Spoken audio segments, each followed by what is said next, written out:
Somebody was telling me a few weeks back and was saying if I had known that HR is this demanding, I wouldn't have chosen to be in HR because HR has a cross-functional assignment, which makes it that we must actually be involved practically in everything. And if you look at career trajectory, the higher you go, the more head work we require. That means the less leg work, the more head work, meaning that as we evolve in our career and we move from being a manager to a director or a chief HR officer, now at some point we've seen some transition in the HR space in a couple of years, and we see the HR directors moving into the business. We have the most current one is 𝗶𝘂 𝘀𝘶. We have this lady from Access Bank, 𝗷𝘂𝘀𝘀𝗁. We have a couple of people moving from HR to the business, and most times you see HR keeps talking about we should have a seat at the table. Of course, now what we realize is that businesses or leaders already created that seat at the table. So most HR sit at the table. But the question is that what happens after that? Now, what happens at the table? What are the discussions that we need to be very grounded at the table? Now, there's a scenario I painted a while ago that somebody said, when they're discussing business, the HR guy just folds his hands and says, well, when they get to my turn and they're talking people, then I can get involved because they're not talking about people yet. They're talking about it. They didn't make money. They're talking about they have error rates, product retrieval, warranty issues, and all. When they talk about people issues, so at the end of the day, when it comes to HR leadership, you're looking at how to solve people-related issues. But when you're looking at the top, a CEO is trying to solve business issues. Then if anything, any initiative that will not solve business issue, that CEO is not interested in it. It's about the business. It's about if you're measuring business success based on financials, or probably they're using balance scorecard and they have the non-financial or financial that they're using to manage business success. Whatever indices they're using, what matters to the CEO and to the business is how the business will survive, how the business will achieve the goal this year, how the business will achieve the goal this year. So now, if it's about hiring or if it's about employee engagement, whatever it is, it's not so important to the business like the business goals itself. So HR leaders must be grounded in business analysis, okay? In business analysis. And I was sharing in a training over the week, and I started speaking 𝗷𝘂𝘀𝘁, and I look at someone and I said to the person, I said, imagine you get to a country and you're trying to navigate a problem and the person is speaking a language you don't understand. The guy is just speaking the Chinese to you. I want to know I'm going somewhere. It cannot provide that solution. And it's also talking too much. How many of us have been in that condition before? You traveled out and you realize that this guy, I'm trying to navigate my way. And that is saying a lot of things that you cannot understand. And also, he's not solving your problem. It will become a scenario of you talking to deaf and dumb because you see the person is talking to you, you can't seem to understand, and that person is not also solving your problem. And this is the scenario that happens between an HR leader and the business if you're saying so much, but you're not speaking the language that the business leaders can understand. And the language they can understand is I have a problem. I want it solved. That's all. That's the language you understand. Any other language is not important. Or you went to a hospital and the doctor starts talking about different things. That's not why you are there. You are there. This is a pain I have. I want it taken. I want it solved. Any other communication does not make sense. When it comes to the business leaders, all they want is to solve their problem. So now why this session matters? Because HR is longer, we've said this over and over again. So these are rhetorics. HR is no longer, it's above function, business expect solution, not sentiments. HR credibility today is simply business impact, nothing else, nothing more. There's no HR when the business is failing. There's no HR credibility. So, like I share when I'm taking strategic HR, I say when the business is losing money, there's a problem already. Because if we say HR manages the people, and we say people are the greatest asset, then if we want to achieve a goal in the future, we are empowering someone to ensure that they help us achieve our goals through people. So the evidence that you've gotten the right people, the evidence that you're playing the right role is that the people problems, you cannot just celebrate employee engagement. No CEO is interested in it. No CEO is interested in employee engagement. It's an HR cliche. Now, what employee engagement will do is what the CEO is interested in. If they are engaged, we'll scale. So, if you come up with engagement initiatives, but we are not scaling, there'll be problem. There'll be war.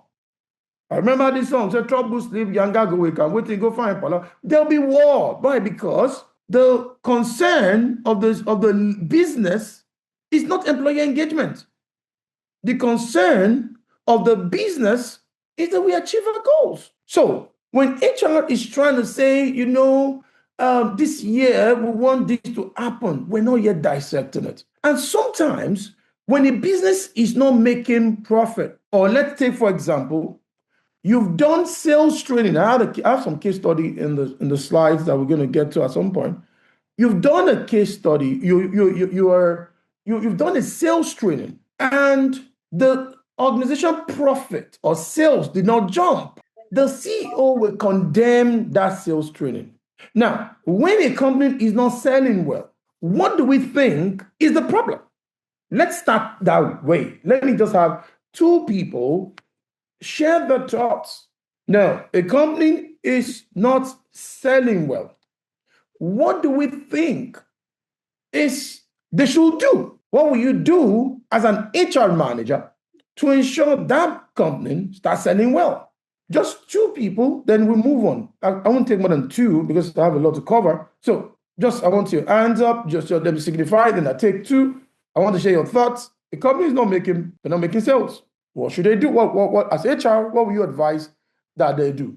So it's just meant to be a gist. We'll learn through practice, sharing thoughts, and we'll get to the end of our program. Okay, anyone wants to try? Hello, sir. Okay, good. Peace. Yeah, good morning, everyone. Good morning. Yeah, I think HR should advise for us to review our marketing strategy. We should review our marketing strategy. That's a very big and deep concept. Can you help us break it down? Because we want to know what you mean by marketing strategy. That is clear to the people. Okay, I'm looking at our visibility, the product visibility, activation exercises. Those are the two that comes to mind now. How visible is this product, or are these products, and how do we, look at our activation strategy exercises? Okay, good. You're looking at marketing activities. Okay, good. So marketing activities. Okay, good. Let's hear 𝗟𝗁𝘀. 𝗟𝗁𝘀, what do you think? You as HR, Peace have said she's recommending that they look at their marketing activities. So that's strategy and all. So what do you suggest, Kelechi, that they should do? Good morning, everyone. Good morning. Okay, I suggest you look at performance evaluation. Are the employee actually doing anything to sell the business? How is their performance going? So I think performance evaluation. Okay, good. Let me hear two more people. Odushino, please. Let's hear you, please. Okay, sir. Good morning, everyone. Good morning. The first thing that we're supposed to do is to identify the problem, that what really caused reduction in sales, the problem identification. And the second one is a way out. That is, what would be the solution? Thank you, sir. I love what you're saying, and I very interesting that we can provide solutions without diagnosis, and that's piece and all. We're providing solutions of what he said now that we should diagnose. Do you know that diagnosis also, which I will jump on what you just said now, which you're pointing towards the right angle, because when a company is not selling very well, there are several things you'll be shocked that in your diagnosis, HR needs to understand BA tools to do that diagnosis. Because if you diagnose through what do you call it? If you are skilled or you are not systemic in your diagnosis, you're going to also diagnose wrongly, because you can go to the hospital and somebody is sick and is complaining of headache and they're diagnosing something else. They're not doing MRI. They're not doing the full body diagnosis. They're not doing other things, environmental diagnosis. Because for a business not to be selling, it goes beyond the sales strategy. It can even be that it's about the marketing research. It's about they didn't even need that product in the first place. It can be a competitive issue in the market. It can be a legal issue, a legal framework that they're not aware of. It can be anything. It can be the people. It can be the business strategy. It can be competitors have launched something that they're not even aware of. It can be anything. So when HR is not taking a systemic look, not an HR look, not a people look again alone, it might be that they should have deployed a technology, CRM, that they didn't deploy, and customer retention is poor and referral have dropped. Because referral has dropped because their CRM, the way they manage their customers is poor, then referral dropped. Then they lost a lot of sales because those sales guys, they are selling, but they're not capturing data well. So if their follow-up is done manually, it can be a technological intervention. It can be people-related intervention. It can be product-related intervention. It can be sales leadership intervention. It can be business leadership intervention. It can be anything. This issue they're not selling. It can be a brand positioning intervention. It can be, so as HR at the table, wearing your BA hat, that's where we're going today. Wearing your BA hat should make you see a systemic approach. It might be that thing that is happening is from respiratory, not excretory, not because our body functions systemically. Our body functions systemically.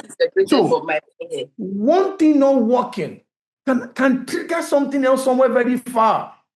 So if you're a doctor that cannot do traceability, or it might be that the new sales manager has a wrong brand presence somewhere else and is good, but is known, but that brand on your business might not be good for your positioning. Now, different things can happen. It might be a leadership. So when you look at it critically, at the top, what we want to solve is the problem. And what HR requires then to solve that problem is our BA Act. So that we go beyond. Imagine HR looking at technology can be the issue. Looking at business leaders can be the issue.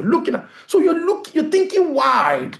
And there's some tools that we're going to be learning today that will make you, but the thinking is the things that can make things go wrong might not actually be obvious. Look at what happened to this guy. Look at what's happening if you are following the death of this guy in the US. I don't know whether this guy that they shot. The name just skipped now. That they shot at the neck a couple of months ago. Now, Charlie. Yeah, Charlie. If you look at what's happening now, look at I don't know this lady that is bringing the matters out.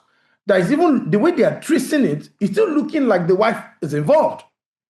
It's still looking like the government is involved. Look at the traceability. Look at the dimension of conversation. Look at those things. Now, as a BA, you must think beyond the surface. And there's no way you can be valued to leadership if only HR intervention is only what you know. We cannot only know HR intervention, we must know business intervention. And for business to work, because sometimes the symptom of leadership failure might trickle down into sales failure. The symptom of leadership failure might trickle down into employee attrition. So even employee attrition might not be that we have to even pay more. It might not be let's increase our salary. No, it might not be all those people retention strategy you might have, but you want to look at there are other things that you might not know that we must as BAs without, and I keep using the word BA because every HR professional required to be very strong in business analysis or else providing enterprise interventions will be very poor because you just want to talk about HR interventions alone. So the question is this: can HR solve enterprise problem? And that's the reason why HR sometimes don't get to the top.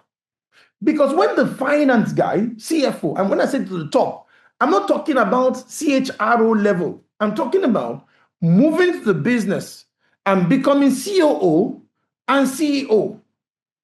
Now, because matters there goes beyond HR solutions. And if over time, I've been with the HR person in the room, and most time we're looking for who will be the next CEO or who will be the next COO, is the person that has the most, should I say, helicopter view of the business that will put there. Not the person that only can solve, but the person that can look at the business holistically, not in fractions, not in departments, but as one, as a system that's running. So the more we are in a meeting and they said, okay, who has something to share? We have a problem now. Every single day, management watch our contribution. Management watch what we are saying. And even when what you are saying is right when it comes to people, might not be addressing the enterprise problem. It might be that we should change our brand location. It might be that we should change. So whatever that can be wrong in the business is bigger than only when we look at it from the angle of it must only be people. There can be so many things that can be wrong and at the enterprise level. So, HR leadership dilemma. I said many HR interventions don't move the business needle. Think about HR that they have all the training set for this year. They designed it last year. Have you seen that HR professional before? HR leader. They've approved all the trainings that will happen 2026 based on understanding the problems that happen 2025. However, 2025 is coming with its own challenges, and the business must be adaptive and agile to respond to things we don't know that might require new people capability. And when we get there, our processes, our learning intervention plan for the year can also stifle growth because we are not responsive to what is happening. We say, you know what? We are done with all the training we want to do 2026. Meanwhile, your strategy will also should have considered business challenges and competitive related challenges. Now, some new competitors and regulatory issues will happen. things will happen this in the year that we don't know. So there might be need for continuous diagnosis to check whether we are where we want to be. As at the time we did our strategy, we had 5 competitors we benchmarked, and they were doing well in our industry. Now, when you did your strategy with 5 and you came up with things you need to do, and you've planned already this year that those are the things you're going to do. Now, 3 people came with superior products. Look at what's happening in retail markets in Lagos. There's this company that's called 𝗓𝗏, and there's this company that's called 𝗷𝘂𝘀𝘀. Have you seen those businesses? I don't know if you're in Lagos. If you're joining from Lagos, you know all these two. Or if you have not visited them, you've heard about them. That's 𝗓𝗏 and 𝗷𝘂𝘀𝘀. Now, 𝗓𝗏 came close to December. And 𝗓𝗏, I can tell you, everybody that normally goes to Idumota and 𝗷𝘂𝘀𝘀 to go and buy Christmas issue, they went to 𝗓𝗏. Now, there's a class of people, middle class and all, that the market, 𝗷𝘂𝘀𝘀 will not really see them because 𝗓𝗏 open. Now, there's a higher class of people that normally they are looking for quality things. That is either they fly out to get it, or they're looking for that one vendor that is selling original in 𝗷𝘂𝘀𝘀, at 𝗷𝘂𝘀𝘀, and those people now are going to 𝗷𝘂𝘀𝘀. So what's happening to them is that, imagine there's been a strategy when 𝗷𝘂𝘀𝘀 was not by 𝗷𝘂𝘀 enterprise, and they've mapped out how they will sell well in December and January, and suddenly there was a launch of 𝗓𝗏 and 𝗷𝘂𝘀𝘀. Now, what's happening now is you cannot, it's possible that even if a competitor comes with superior talent, it might put a problem, place a problem at your, because now your company also benchmark based on the you benchmark other competitors before. That's why you add a competence profile for your talent. You chose this kind of talent, but now a new competitor came up with superior talent they're clearing the industry. What happens to you now? It means that your talent readiness to compete might be a problem because they came with superior talent that you don't have. Now, if you don't respond, and if you now say, you know what, we must quickly train, and now it might be too late because they came up with superior talent once. Now, by the time we're talking about our policy, the business has gone down. Why? Because we're not as responsive to the external factors we cannot control, because we're trying to protect a plan that we had last year. Our plan is not to do that. Our plan is not to do that. But that's a problem also the business will sink. So a BA is thinking, how won't this business sink in the stormy waters? That's what a BA is thinking about. Now, you have high engagement, employees engaged, but you have low performance. What's the benefit of engagement if we're not making profit? If the customers are constantly what's the benefit? That's what the guy wants to see. If the business is not scaling, training is done, but problem we're trying to resolve stays there. Policy exists, results don't change. Now, that's a challenge. Let's say, for example, your company, they have a policy that is not, you should not discriminate against pregnant women. So you don't ask at the interview. When you are doing interview, you don't ask if somebody is pregnant, because there's a policy there that says that. Now, but we want to scale. So you hired 5 new ladies and 1 guy, or 3 new ladies and 2 guys to take a territory. So you map out territory, do territory mapping.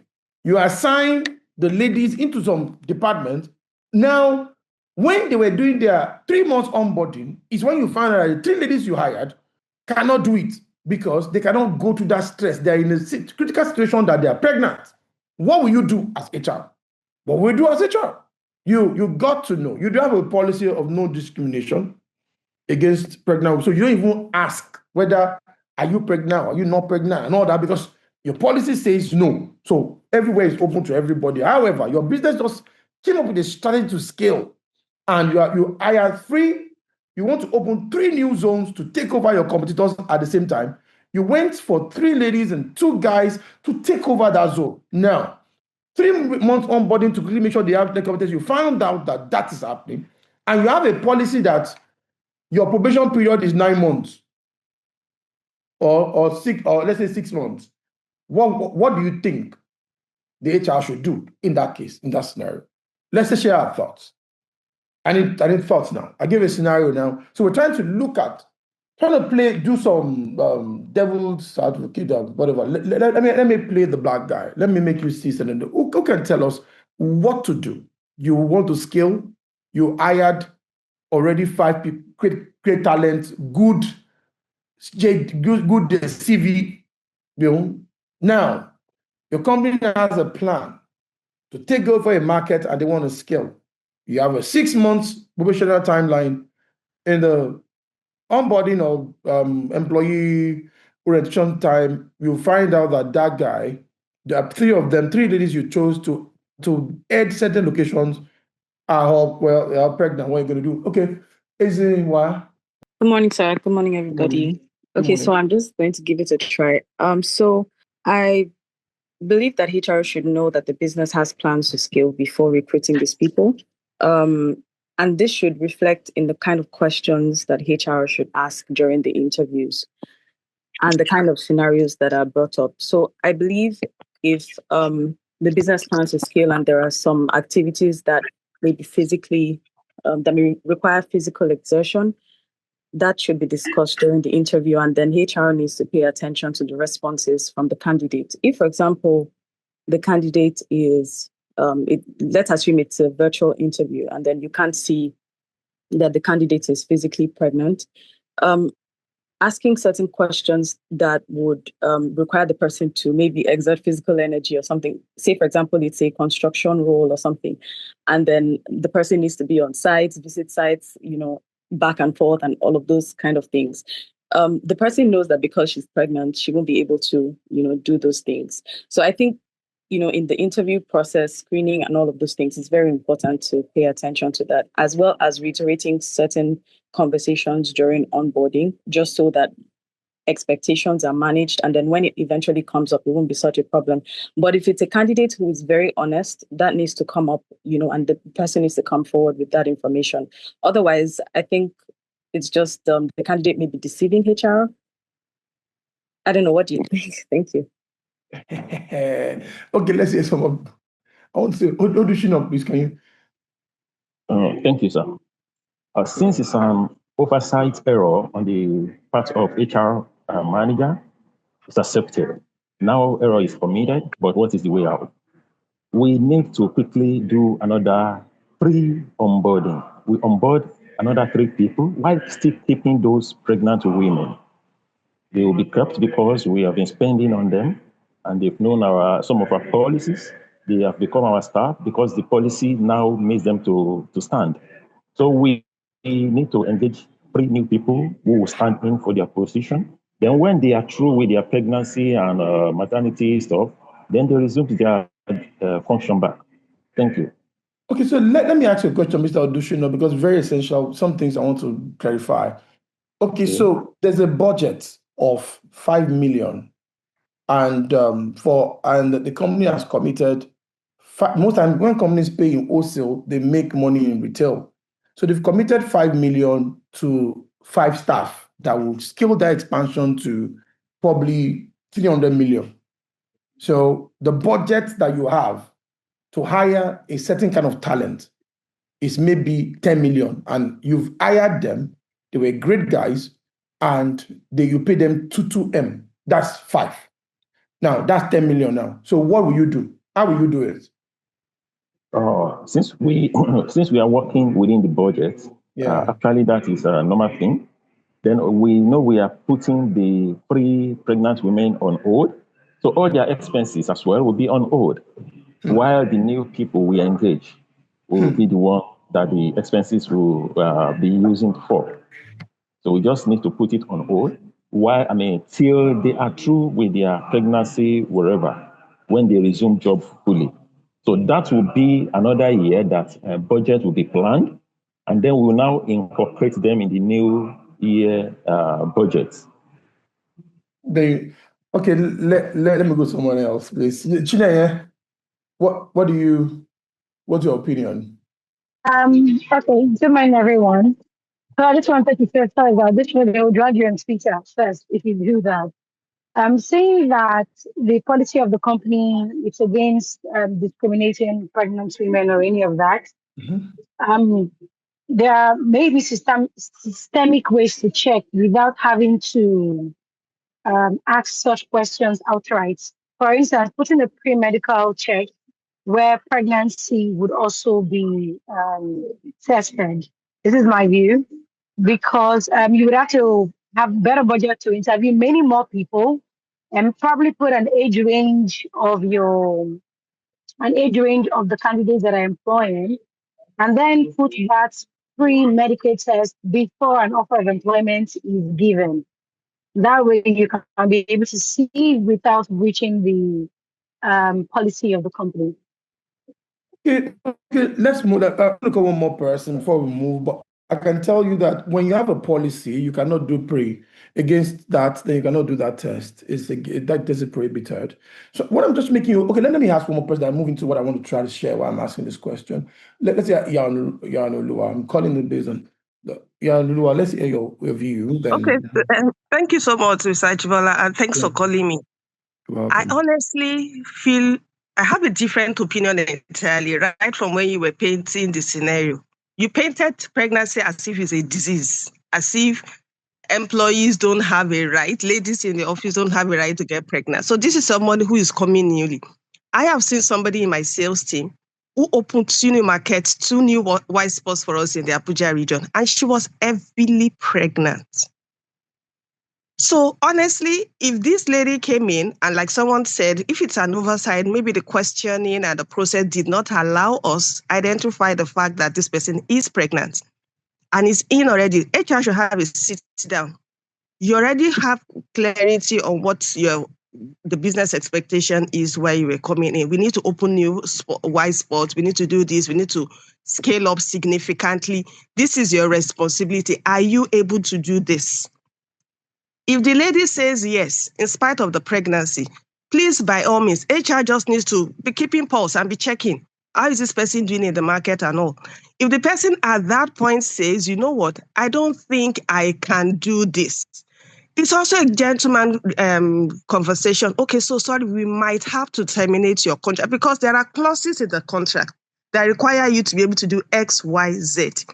So if you have a conversation with your resumption, finds out you are pregnant, oh, this is your responsibility, this is your JD, would you be able to know, I don't think I can? Then you have a very clean break.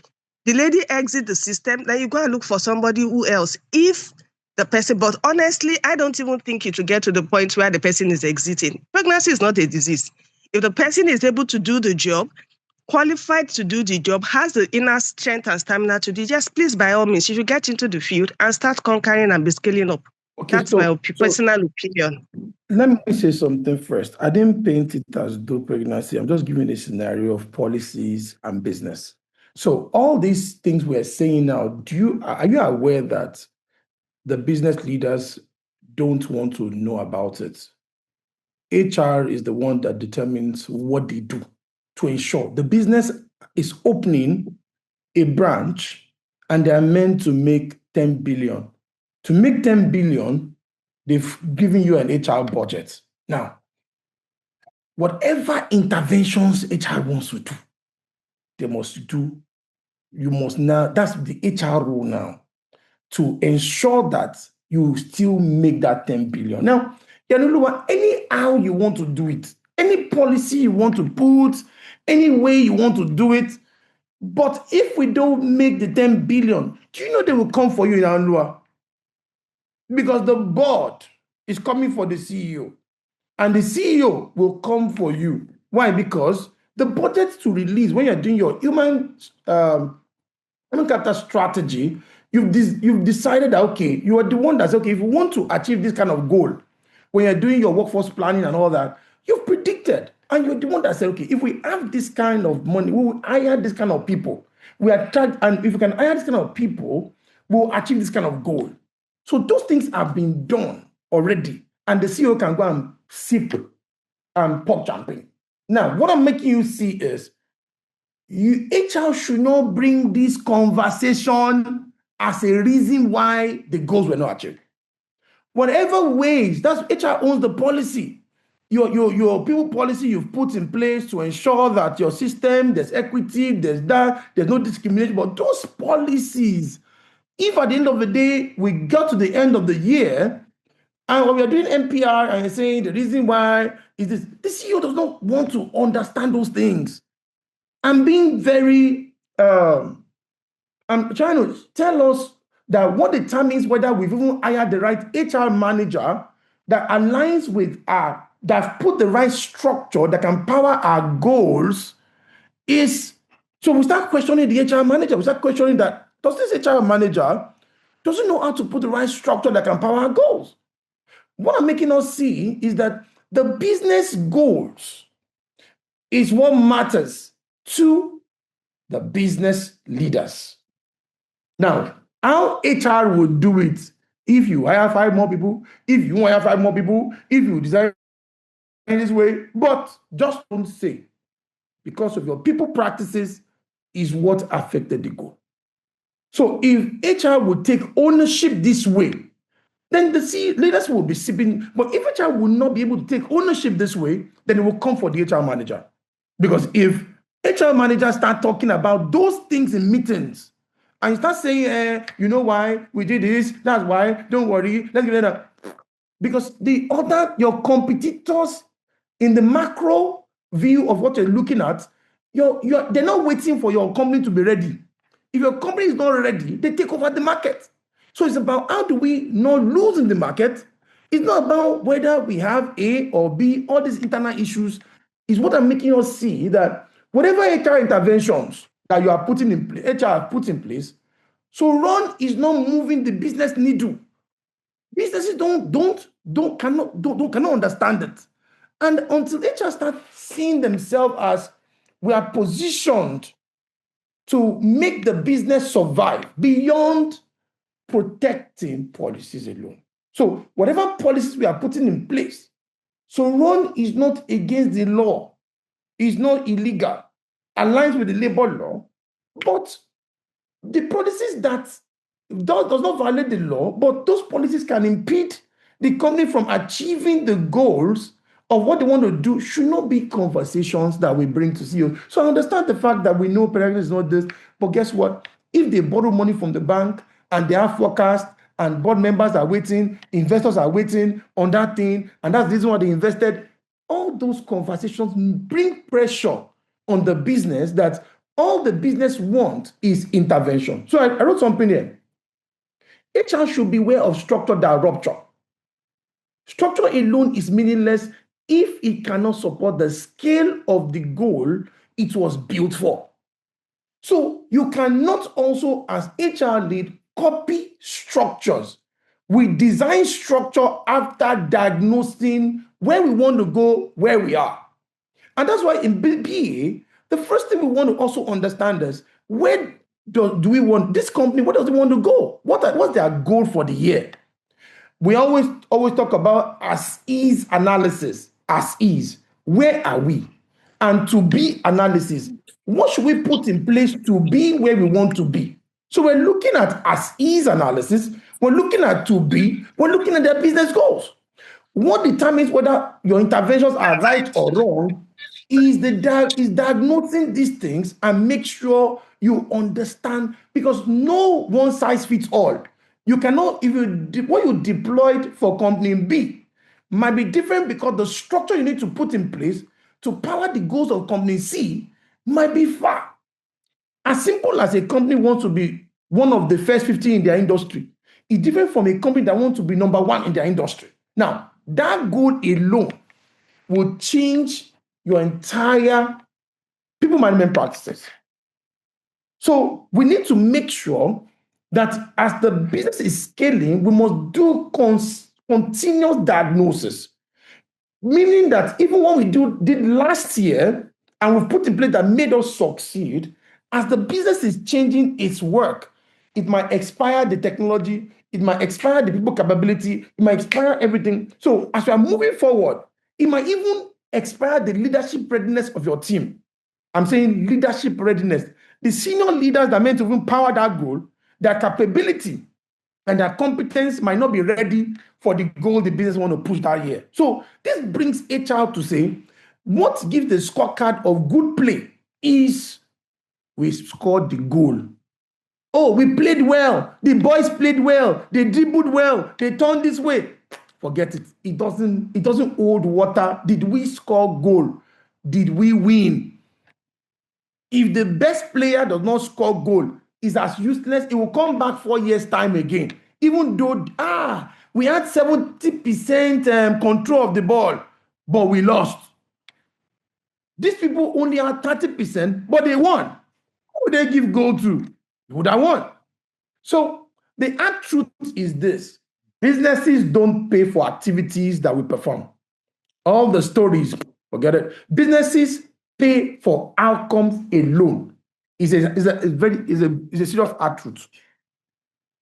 If a CEO or the board sees someone that they just give, maybe you declare profit in your company and you say, last year we made 10 billion, this year we made 20 billion, but we invested last year this amount of money, but we made 10 billion. And somebody in another company, they invested the same amount of money and they made 50 billion. I can tell you that if you're not careful, even when you didn't lose, the person, everybody's looking for the person that can make them drive the highest business.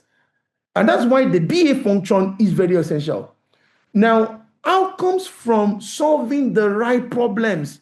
That means now it's not about you saying we have outcome. The outcome you are getting, or you've gotten, is it solving our pain points? Oh, you say, let us even celebrate this one first. Is that the problem we are trying to solve now? Is that the problem taking us backward? So I feel that leadership is a problem JD. The more solutions you can bring, the more valuable you get. And there's a story I used one time to teach some people about a leadership team that they had a problem, and they now went to go and bring someone from the prison. The person from the prison now was the one that solved the problem. That was the day the CEO dissolved the cabinet and made that person second in command. Meaning that it's about outcomes. It's about who can solve our current problem. But was the one that solved the problem yesterday, forgetting that today, it's gone. This is where BA comes in. Now, we must move away from being too human capital focused to enterprise focused. Training programs. But what we want to address is performance gap. Today, we are here.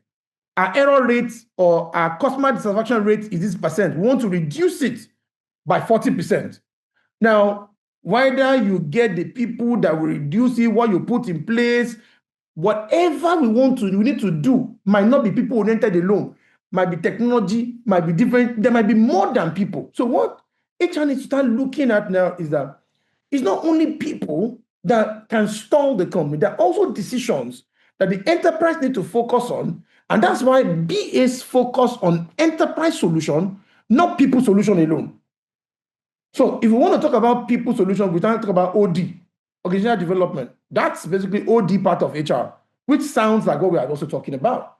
But performance gap is that the company is not performing at the level, stock-wise, every-wise. How do we perform? That's what this course is about to do.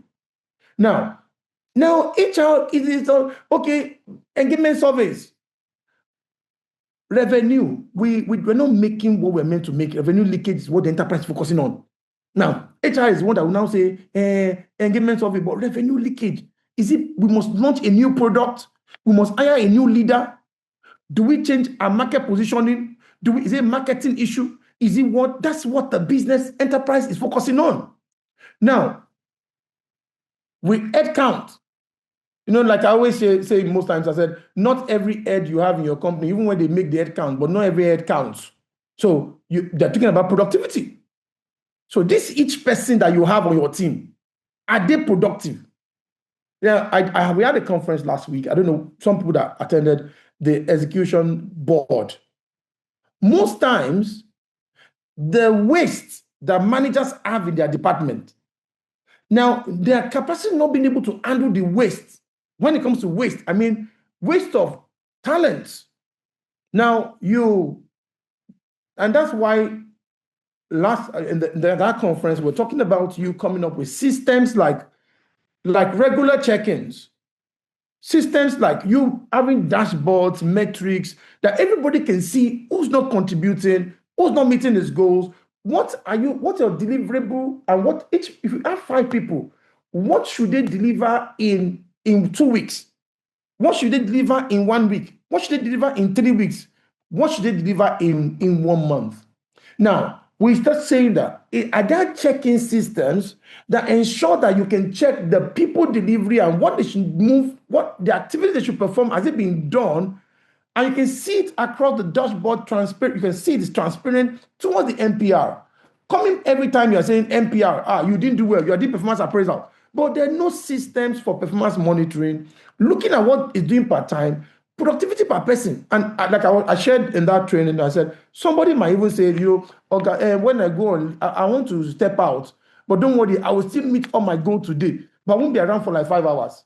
I've had that conversation in companies before. I won't be around for like 5 hours, but I will still meet all my goals today. The question now says that, what is productivity by head count that is making the business not to feel any impact while that person is away for 5 hours? So meaning that the business is looking at no number of persons. It's looking at, are we achieving? What are we delivering? So the enterprise focus is sometimes totally different from human capital focus. So in this training that I'm meant to do, my learning objectives is we're going to be teaching everyone to learn how to think like a business analyst. The JD of a BA can come as, we must not lose. That's all. We must not lose. Whatever problem areas that a BA is there looking at what, even when a company just deploy a new technological solution or any solution, the BA is still checking. Is this solution, has it achieved the goal of that solution? What are the enterprise limitations? What are the solution limitations? What are those things that we are doing that's affecting that solution? So we're checking in back to back, and that's the JD of a BA. What exactly can we do is analyzing every time business problems and recommending solutions. And not only recommending solutions, it's also evaluating solutions after deployment. So a BA is not handing off and saying, we are done. We've recommended our solution. No, it's also looking at, have we achieved the goal? Are there enterprise practices that's affecting the achievement of the goal? What can we do? What new culture can we put? What new policy can we put? What technology can we? It's still thinking, because so at the end of this training, we're looking at being able to diagnose real business problems, link HR action. So for every HR action, you are linking it to enterprise results. You are talking about, we want to equip, imagine you saying, our leadership team is not competent. Business don't understand that. Now, the language that the business will understand is what we're going to now start speaking. Design interventions, executive respect. So let's start from understanding business problems. What I had to do was to make us see that our major role as individuals in any organization is to solve problems. Honestly, like I said, when you're not solving problems, then you are part of the problem.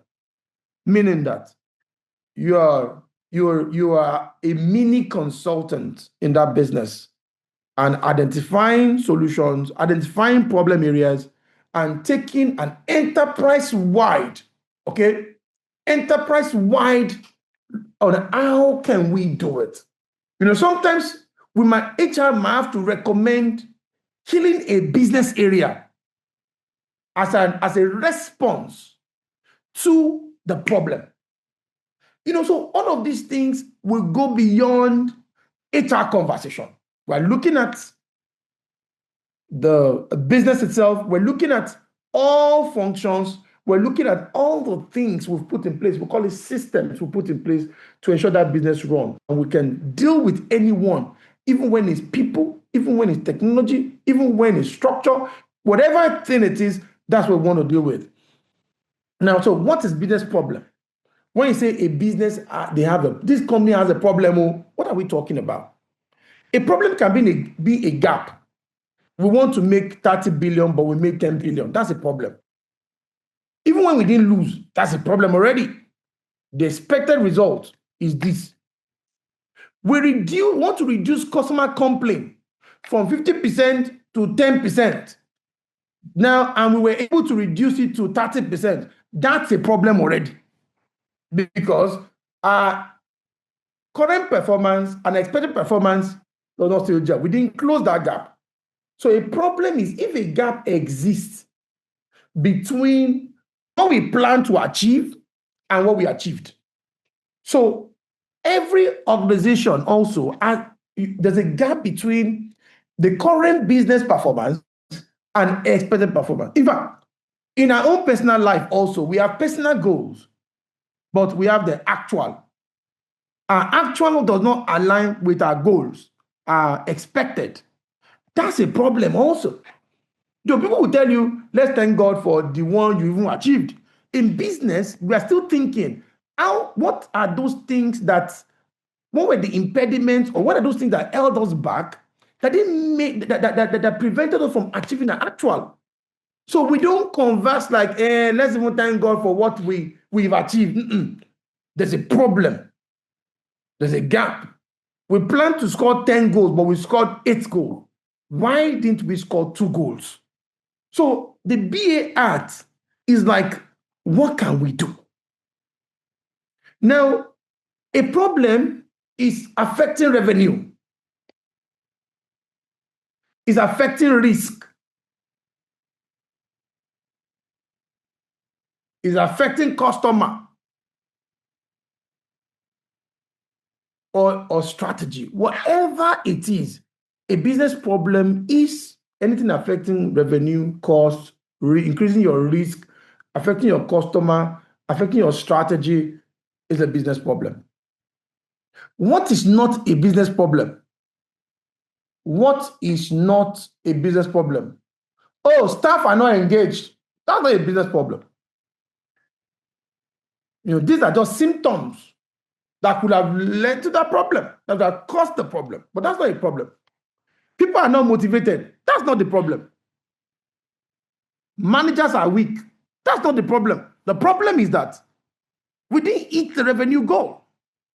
The problem is that costs have jumped. The problem is that we want to be number 1 in the market, but we pushed and we're number 5. We're not number 1 yet. That's the problem. So the reasons why we didn't get there are these ones. And so many times HR focus on the symptom.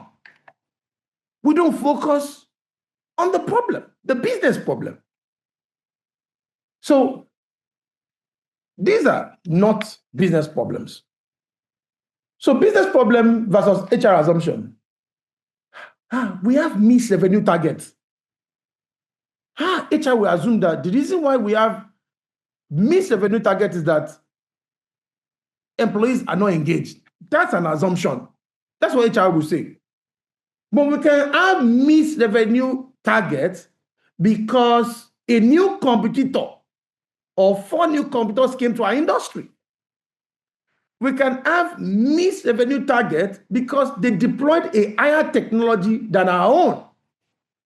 So it's not only we can have missed revenue targets because HR hired the wrong people. And how can you motivate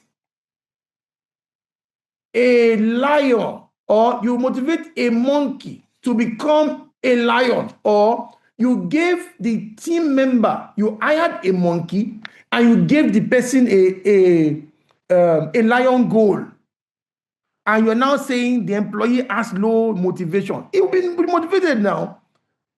Why did you hire someone that doesn't have the capability to push, and you just say, I believe in him? So low engagement is what HR often says, but there are so many reasons why we can have missed revenue targets. Delayed delivery. It might be logistics issue. It might be investment. It might be it might be regulatory. It might be a lot of things. It might be poor stakeholders management skills, that the person that is handling delivery for you lack stakeholders management skills.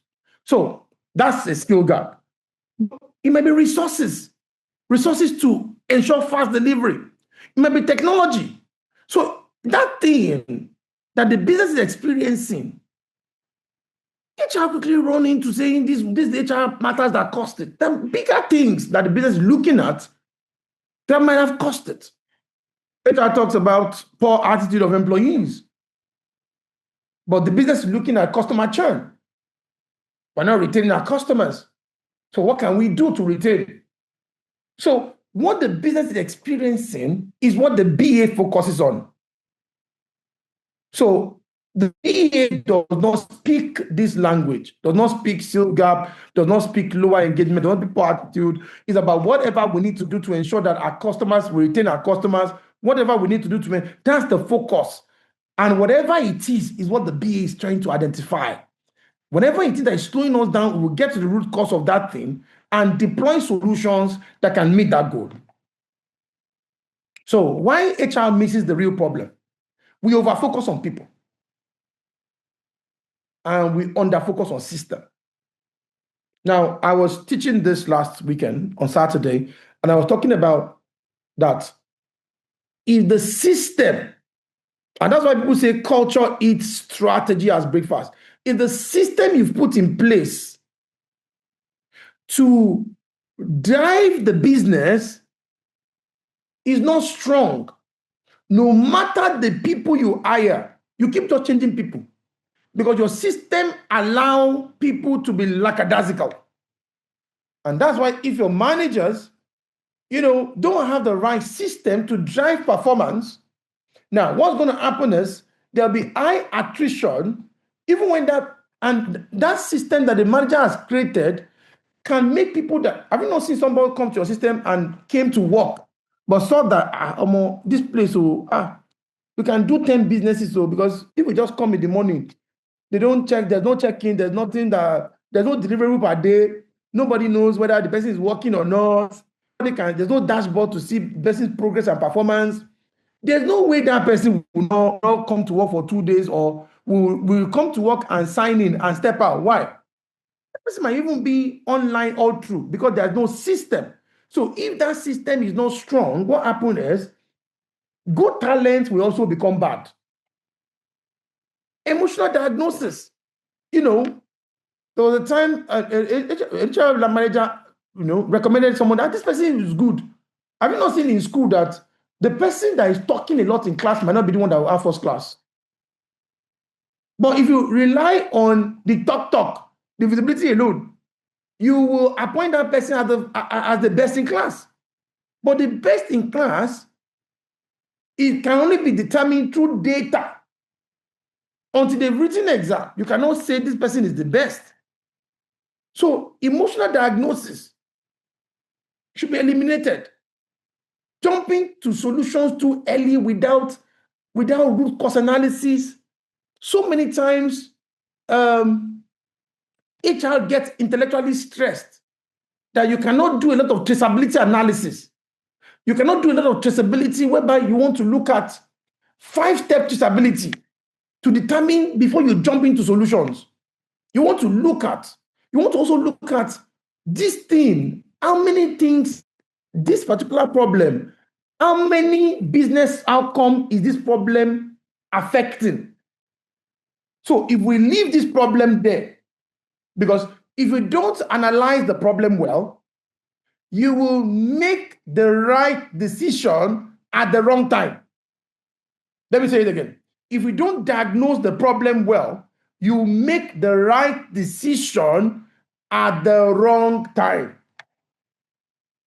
Because the impact of leaving the wrong person in a role and saying you are putting that person on trial, the impact and the risk might outweigh the money you're even paying that person monthly. That if you want to even say, let's give an example. Somebody had been hired for customer service role as the head of customer service. And you know that person now. You now found out that person has problem with anger. Now, every single thing, it triggers that person. In the department, the person has started causing problem. Employees, the work climate is now dropping. Now, customers are complaining under 3 days. The number of complaints was, say, but let's keep watching. Let's keep training this person and we'll watch. And you are losing customer in billions. Is it not better if you want the policy to hold, be paying that person for the 6 months, but the impact on the business, that person is impacting your team and is impacting your customer. And if you look at what it will do to your revenue, you will know, this will trigger your ability to make quick decisions and fast decisions. That, okay, until this person is ready, we will not feel that person because that person cannot start rehearsing in critical matches. Somebody we are testing, when I can play football, is not who we now field in critical matches. We field them in friendlies. So when something is critical, we want to make decisions. So HR, we treat symptoms, not the causes. And that's where the BA Act we need to wear need to be there. Let me give you an example. One HR leader was in the boardroom one time in a company and said something, recommended a solution. Then the CEO asked, how much would that solution cost? The teacher said, I don't know. I've not checked, sir. What will that solution impact while we're deploying it operationally and this? The teacher has not checked impact analysis of that solution and what are the risk factors they will contend with before that solution starts scaling. Now, if the CEOs are asking these questions and are asking that, have you done this? Okay, have you considered solution ABC before you said we should do this? No, sir. All those things will not make them respect the HR leader because it shows that the HR have not done critical thinking and analysis of that particular solution before recommending it. So we jump into recommending solution that we've not done a comparative analysis of that solution across multiple other solutions. So if anybody now come up with a counter idea, some leaders will start defending an idea that you came up with without thorough critical analysis. So then over time, people will not trust. In fact, the HR have not done prioritization. Enterprise prioritization. Should we invest money in this now? What's the most important investment that we should? That this can wait. So there's no prioritization yet. Does not even know priorities of the company yet. But it's recommended that let's use this solution. So the BA skill is what will give you that capacity to be able to say, I have this idea.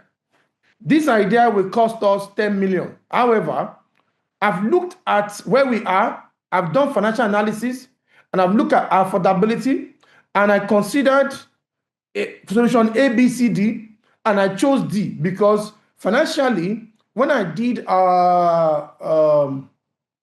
financial readiness, we're not ready for this one. But this one will have been the best for us, but we don't have money for it.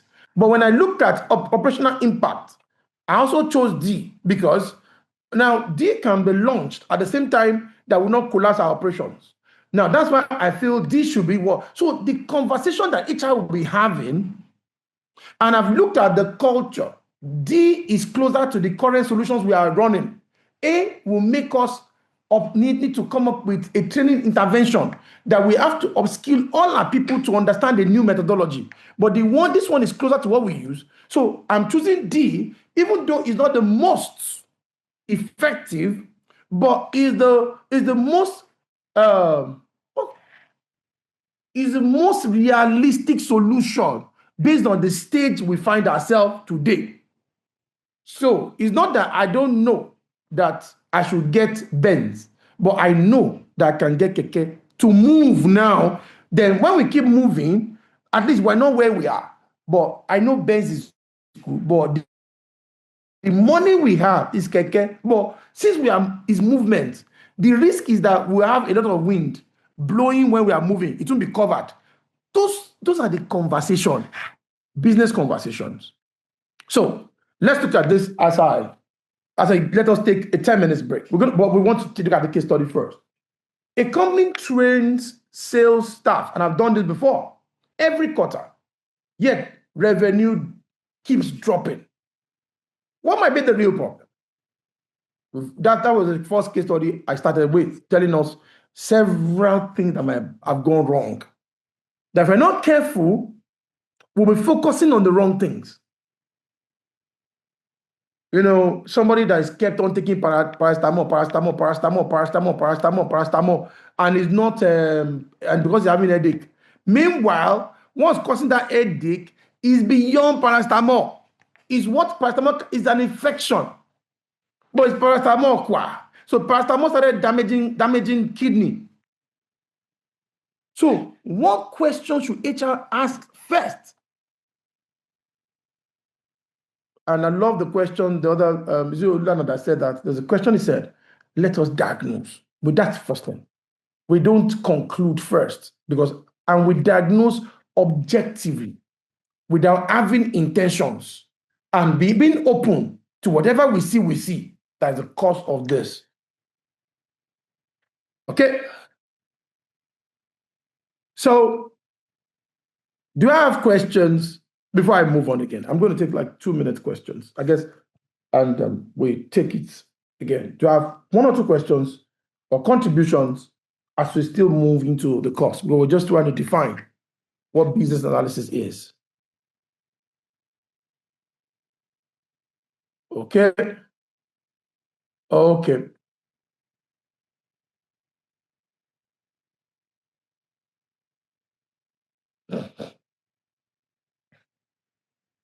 Good morning, Mr. Bolaji. Okay, good morning. I have a question. Thank you so much for this training. Please, I just want you to throw more light on engagement surveys versus revenue leakage when you were talking about human capital versus enterprise intervention. Okay, when I said engagement survey versus revenue leakage. Yes. Revenue leakage is just that we're not making enough money, and we just quickly zero it around employees are not engaged. So we now want to say, the reason why we're not making money, we're now doing engagement survey. Engagement survey is not the first to do, because there might be other factors beyond employee engagement that is affecting, that's causing the revenue leakage. So that's what we're saying, that the HR just looks at people's side immediately, but there are other things that can make us lose our revenue that is not even an HR conversation. And HR should be able to have those conversations that are not HR conversations. So that we don't keep quiet when they're having those conversations. That's what I'm trying to say. Okay. Thank you very much. Yeah, you're welcome. And also, I don't think I'm reading some things online now.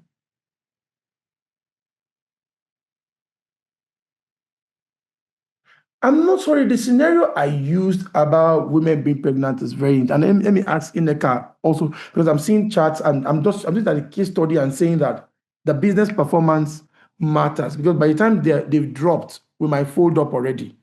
So your whatever interventions the HR is bringing must ensure that it protects the business, so that and that's what I'm trying to say, whenever the people are ready, the business still says that. So whatever intervention we need to put in place must be deployed from the angle of the business.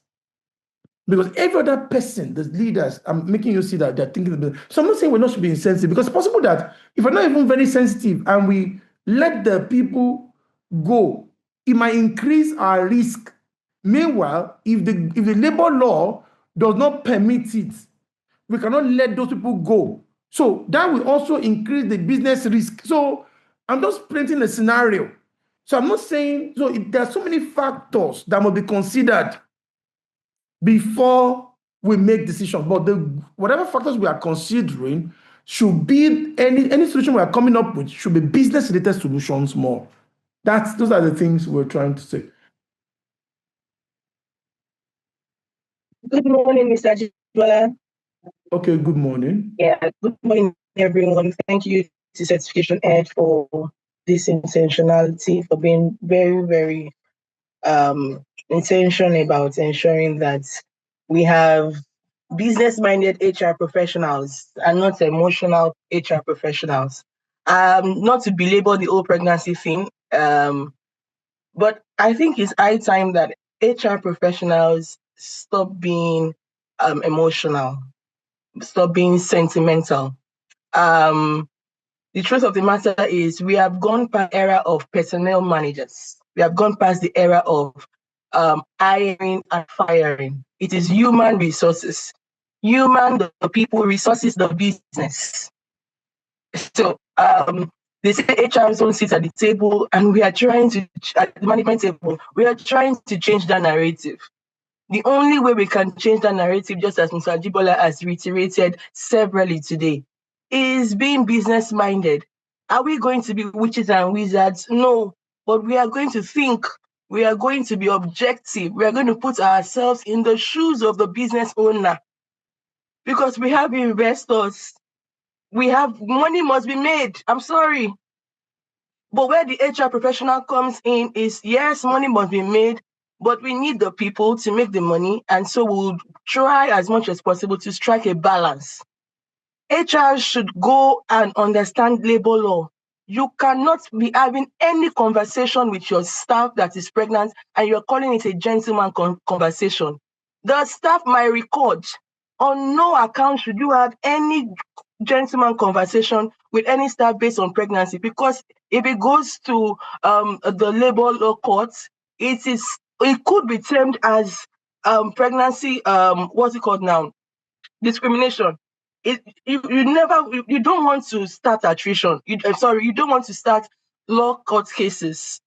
You don't want to be in that shoes, because you'll be shocked at which the case will just turn. And at the end of the day, once a company is involved, see, it takes a long process. It's always very, very nasty.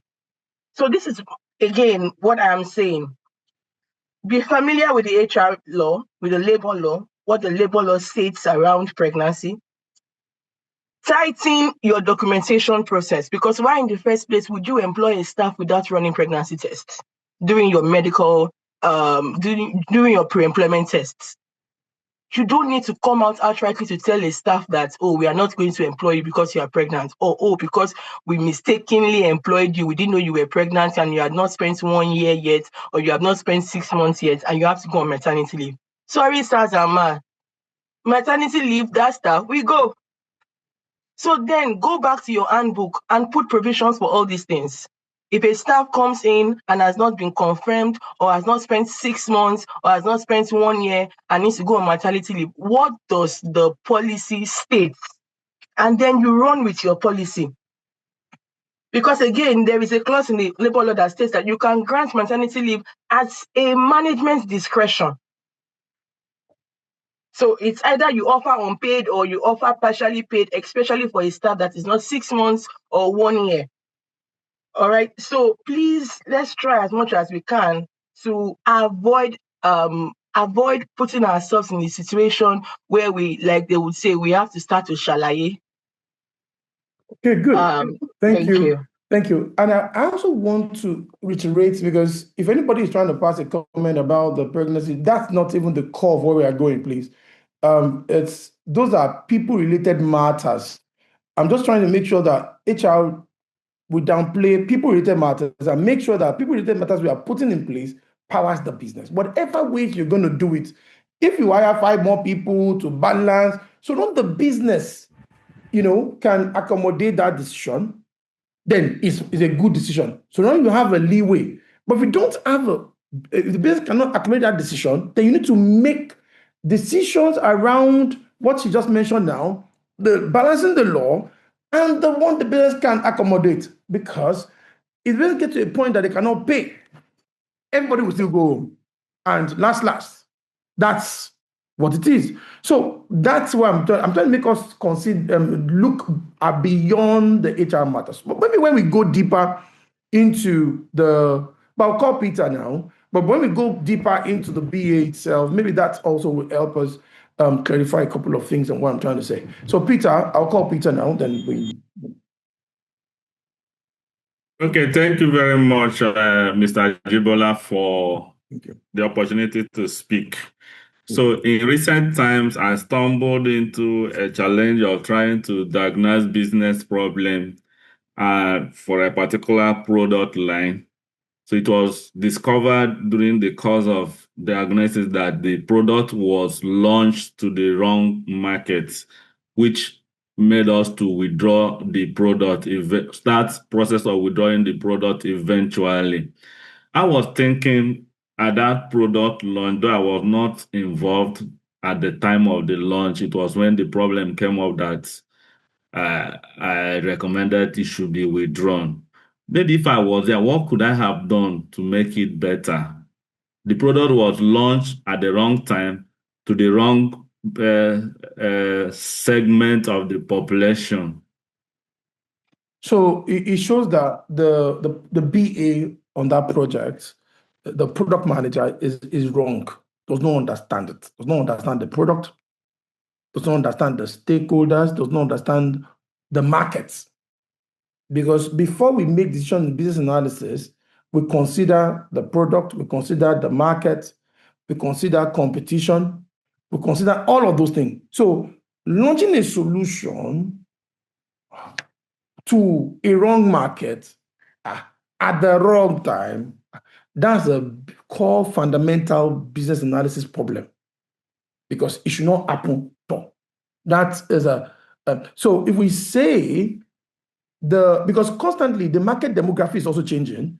So if we say that maybe the market has reduced because of the influx of new competition, maybe there are new competitors that have come in and the market they diagnose have reduced based on the forecast, or maybe their sales forecast or revenue forecast, the market they expect to generate that revenue from, if it was meant to be 100 people, because of competitors have taken 20, 10, that market now remains 40. So the revenue projection. So now the company might now be thinking, should they go into new markets or should they do product enhancement to add more features that other products don't have so that they can be the most preferred? They start looking at concepts like value engineering. How do we increase value and reduce cost and keep costs the same way? What are clients? They start using models like Kano analysis. There's a Kano model.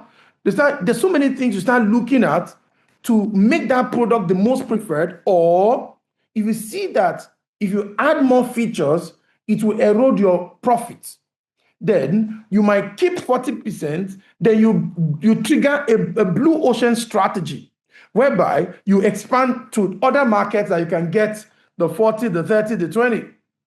So there's so many conversations and things we're going to look into before we now decide on what to do.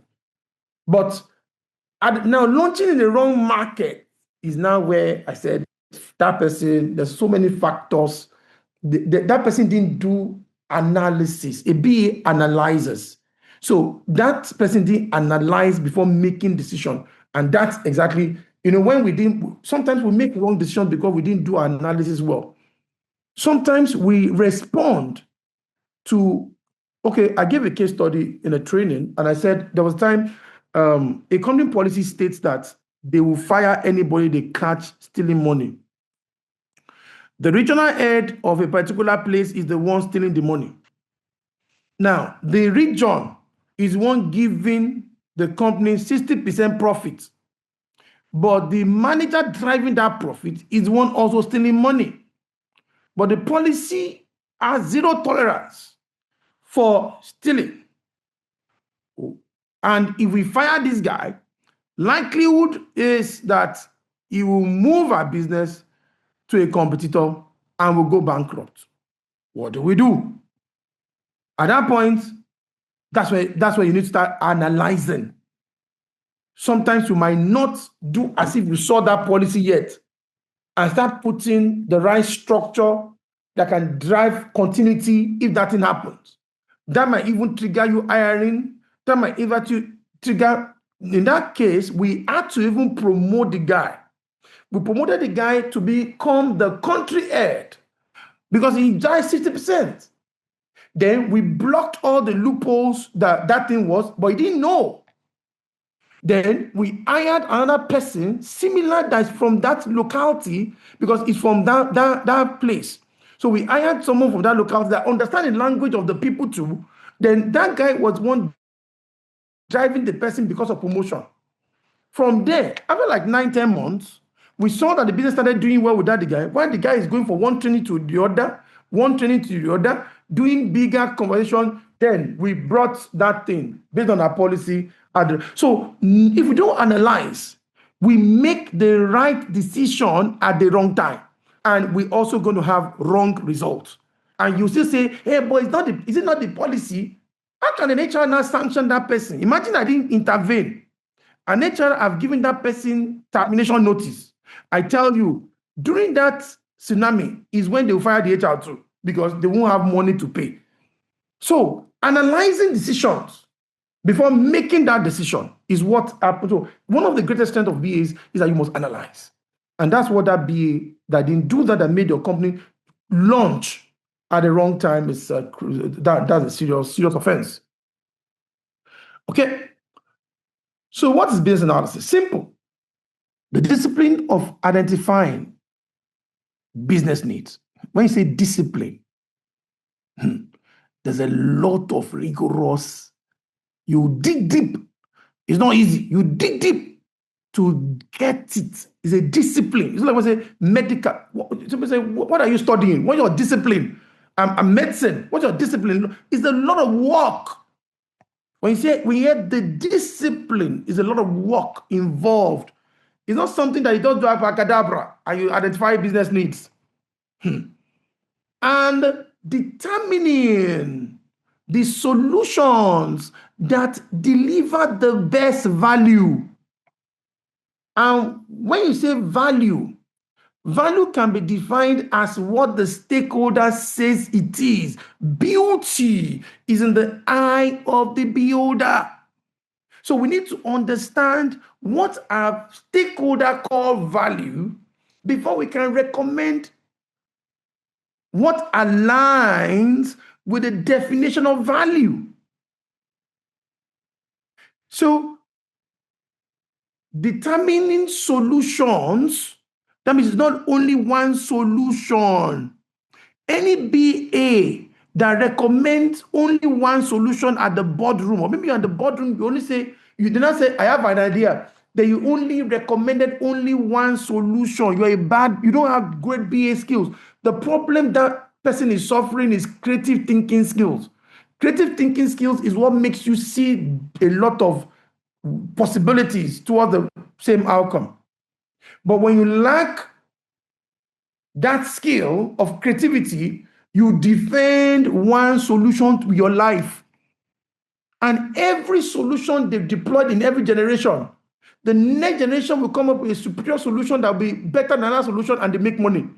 So why do we say only one solution? So when you have people that make us focus on only one solution, not solutions, is a problem too. So it's the discipline of determining solutions that deliver value. Why HR needs BA skills? HR sits at the intersection of people, process, and business performance. Executives want HR to connect the dots. We don't just want you to be able to trace the dots and travel 5 steps backward. Now, and look at things holistically. That's the way you see a CEO. The role of a CEO is connecting the dots. And CEO expect the HR head to be able to connect the dots. The moment the CFO is connecting the dots more than the CEO, more than the CHRO, the CFO is the one that will become the CEO. Anytime you see the person that can connect the dots, things that seemingly look not connected, but can see the company as an helicopter view of everything and systemic function. Let me give an example. A doctor that can see that you are stooling, but that doctor can connect the dots to maybe You might say, this consistent catarrh, let me use catarrh, is from, do you have ROG? Or is from allergy? Or is biological? Or that catarrh is from infection? So it's possible you taking drug, but you have a doctor that cannot connect the dot. That is it that you are rearing chicken close to you? Do you have that stay by your window? Do you have the doctor will overflog you with disease, with PDT, with different things to ensure that this allergy is not going. It might just be that you must remove your rug.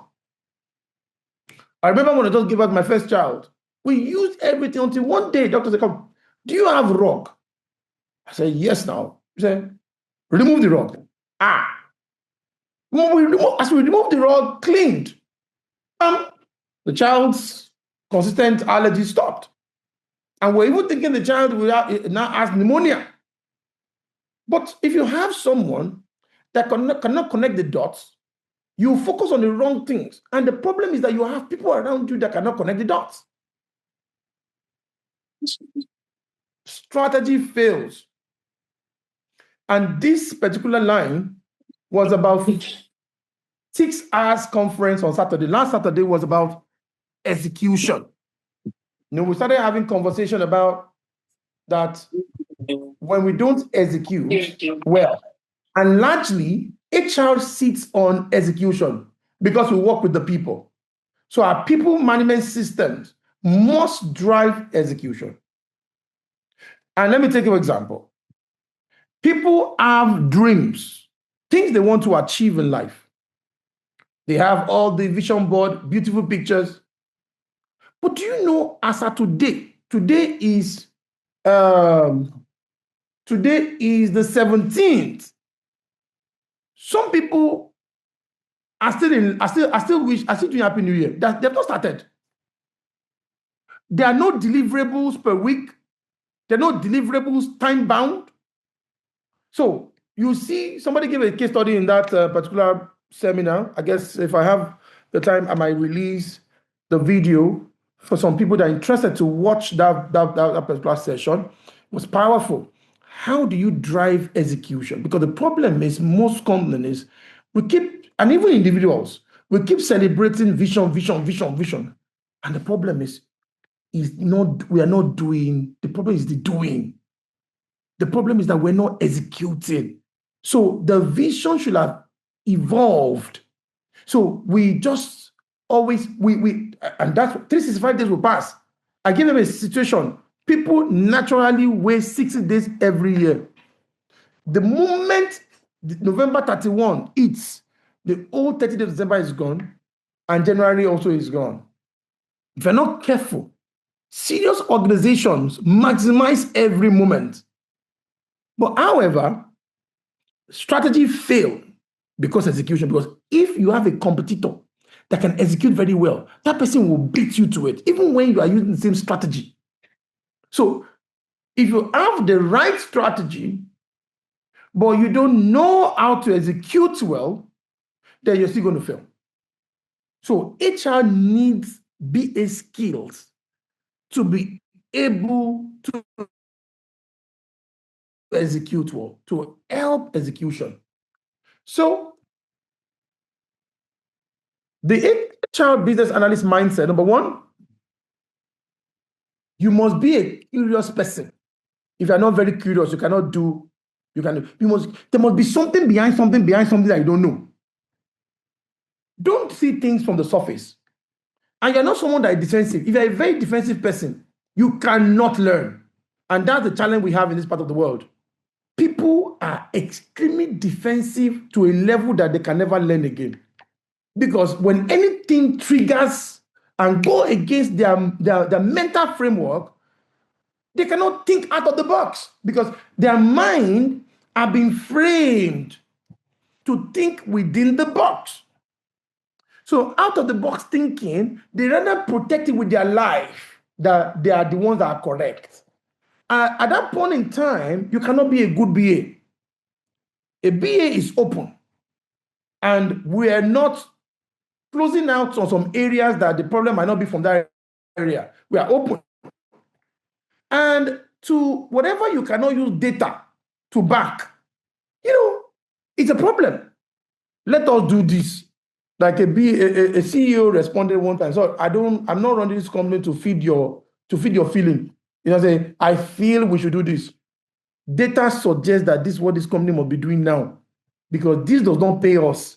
So when you look at data, a company wants to close a branch, and everybody thinks, sir, don't close the branch. Sir, don't close the branch. Okay, the branch has brought a loss of 1.5 billion. Okay, we've been spending profits of this particular branch to sustain this branch. But where will now the employees go now? Where will the employees go now? But the particular team that generating 3 billion, they were spending 1.5 billion from there to sustain that brand that is no profit. Now, we should have promoted the talents here. But now, as an enterprise, when we look at our profit, we're not making money because we are spending money in a branch that we're not making a dime. And we cannot promote the guy. So if we're not careful, we're going to lose talent, because some competitors that are only competing from that only one market, we're making 3 billion, are paying their own staff 3 million.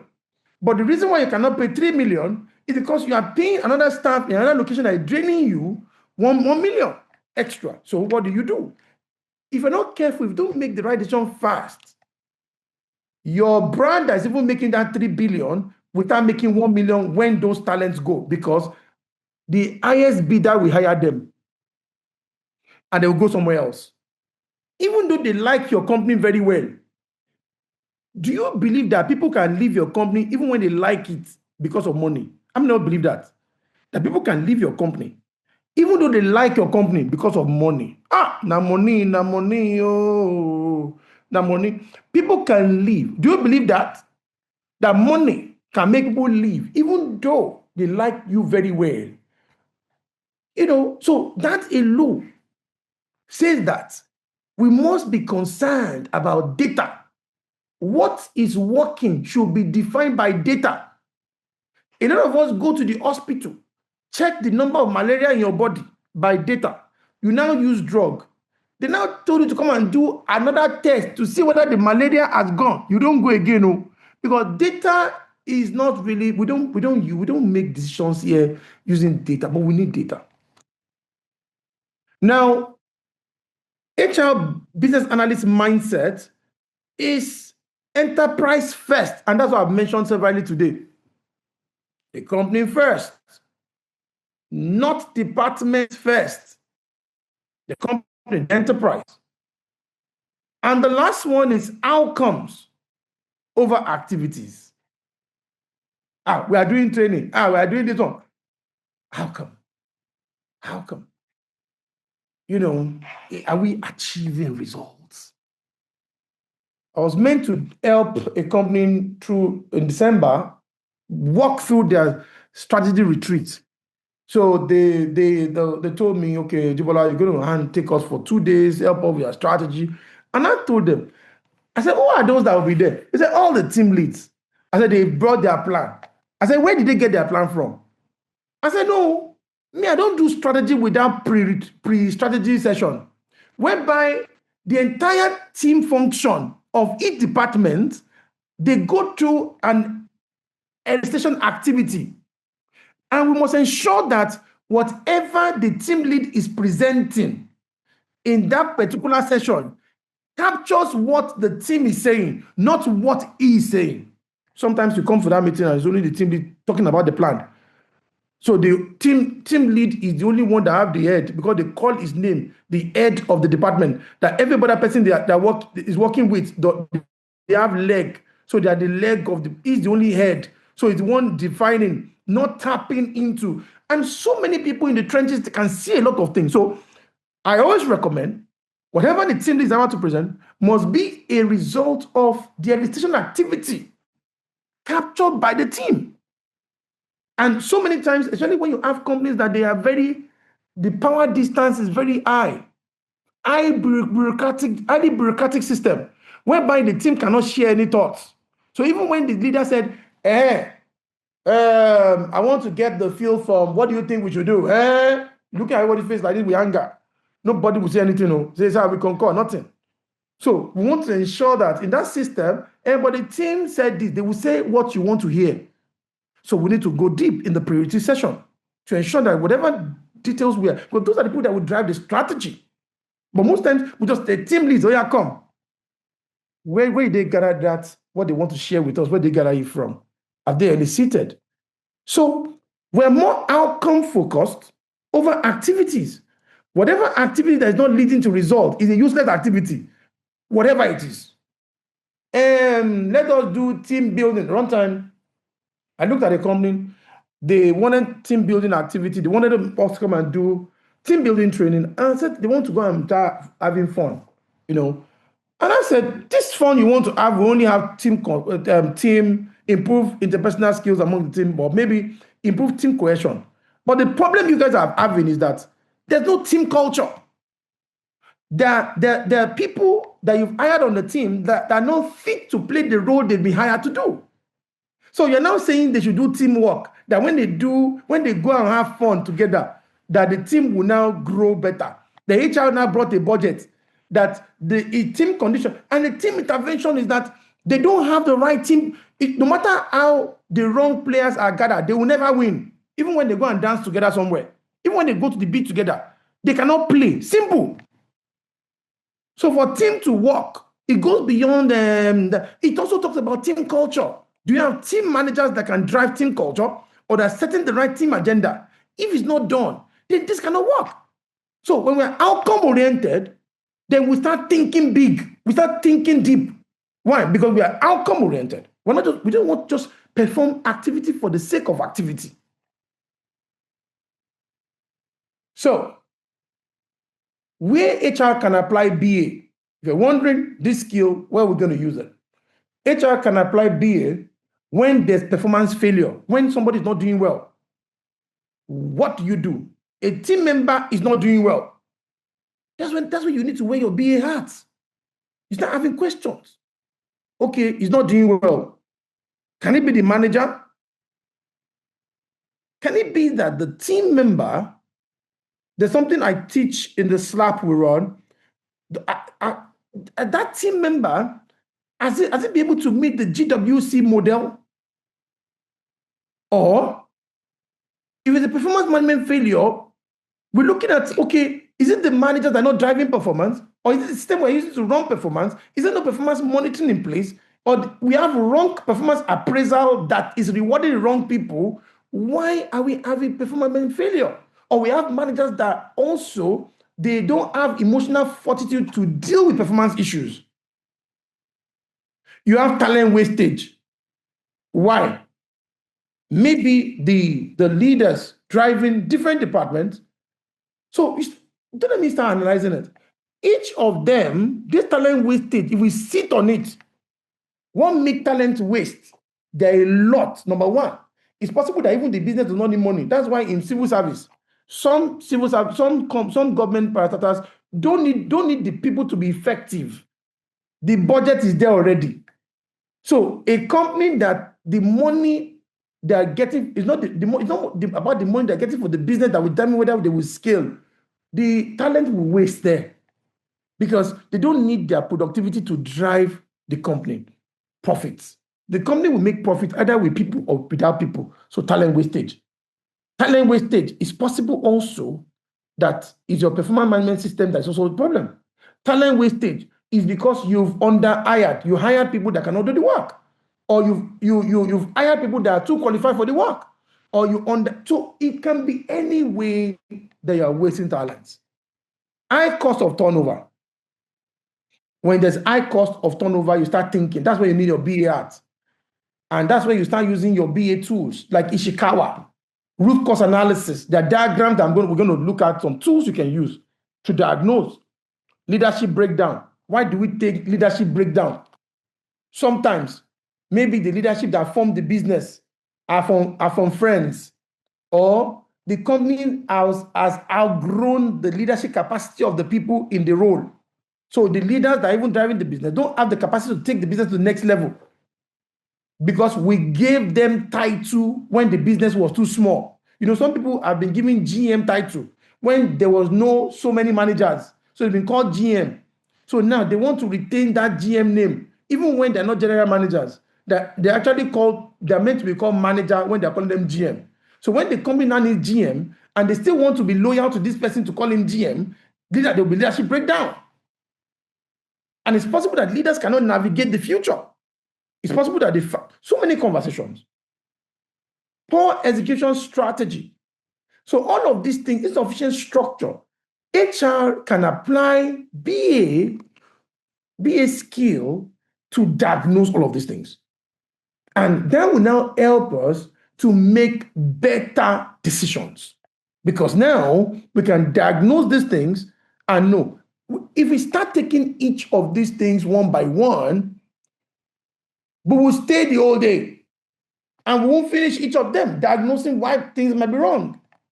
Okay, we are grateful. Good afternoon, sir. Sorry to interrupt you, but I have a question concerning the point you just raised. Let's assume your GM is the way you just described him, and then you're trying to communicate this into your CEO. How do you communicate this without sounding like you're making the GM look incompetent?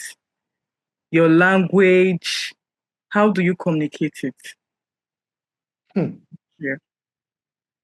This is what they call Kazongo Bonawe. There is something they call Kazongo.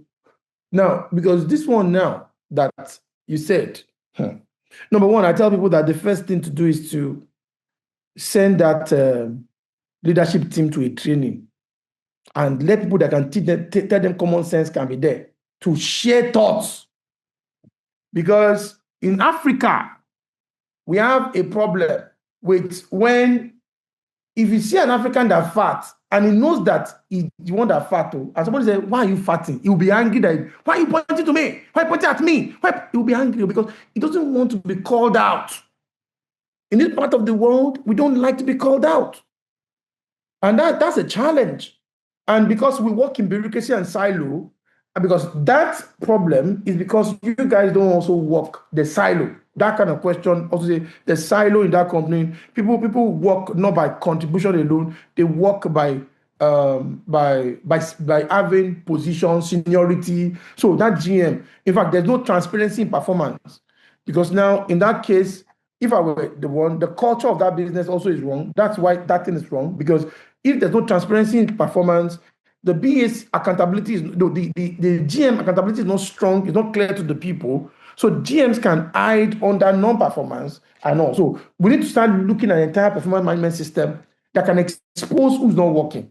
So if I was HR in that system and I cannot navigate, I will first get approval that everybody accountability must be clear and everybody in the system knows when this falls short, this person that doesn't have the capability for it. So we have those capabilities, the dashboard very clear that everybody can see what each person is achieving. Then we need to educate our leadership team. Most times, the people that don't go for training are the leadership team. You know, you can see that founders, leaders, entrepreneurs, senior level leadership, they send every other person to training, but they rarely go for training. They need trainings that can also open them up to where they are sick. Sometimes, until you go to the hospital, you won't know you're sick. You won't know what I'm going to do is wrong. So that might be that you must look for training interventions that you recommend them to that can go, number one. Number two, revisit your performance management system that can be transparent to everybody. Everybody can know. And there's something we call accountability charts. You know, I always recommend it more than JD. You know, JD is so crazy.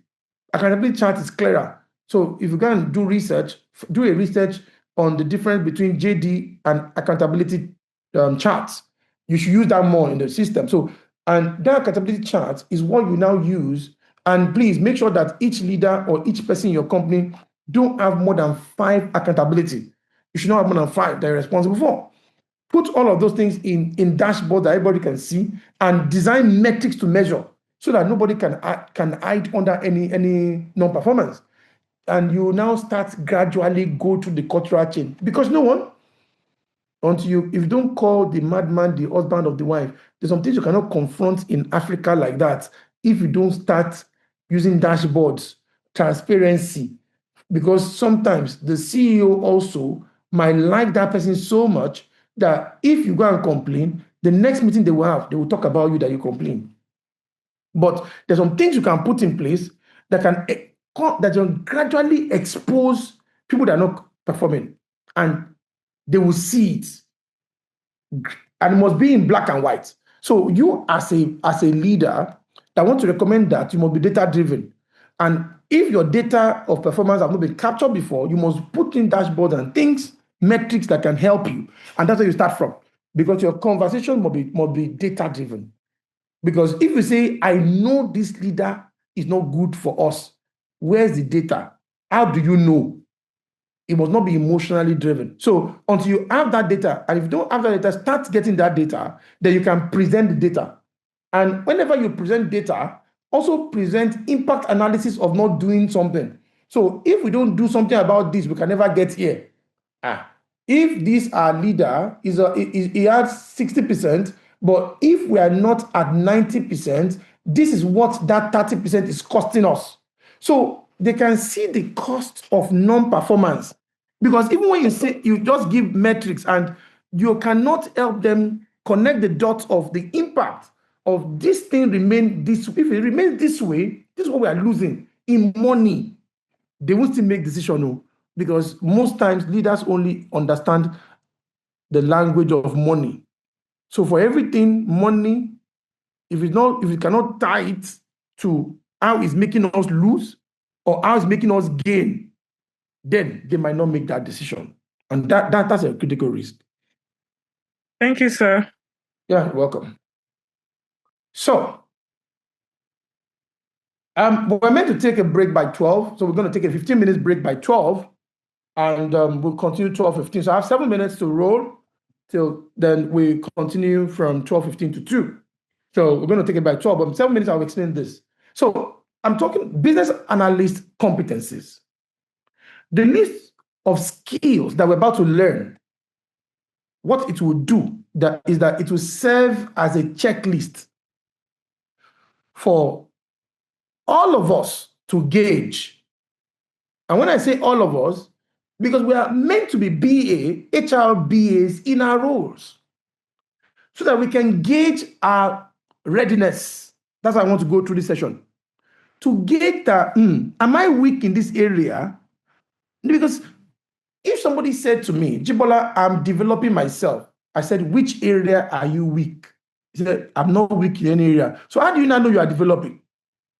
So if we don't know the area of our weakness that can impede our function as BA, as solution providers in organization, then if we cannot understand those things, there is no way you can say you are growing.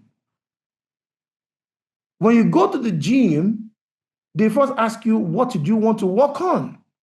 Do you want to work on your biceps or triceps?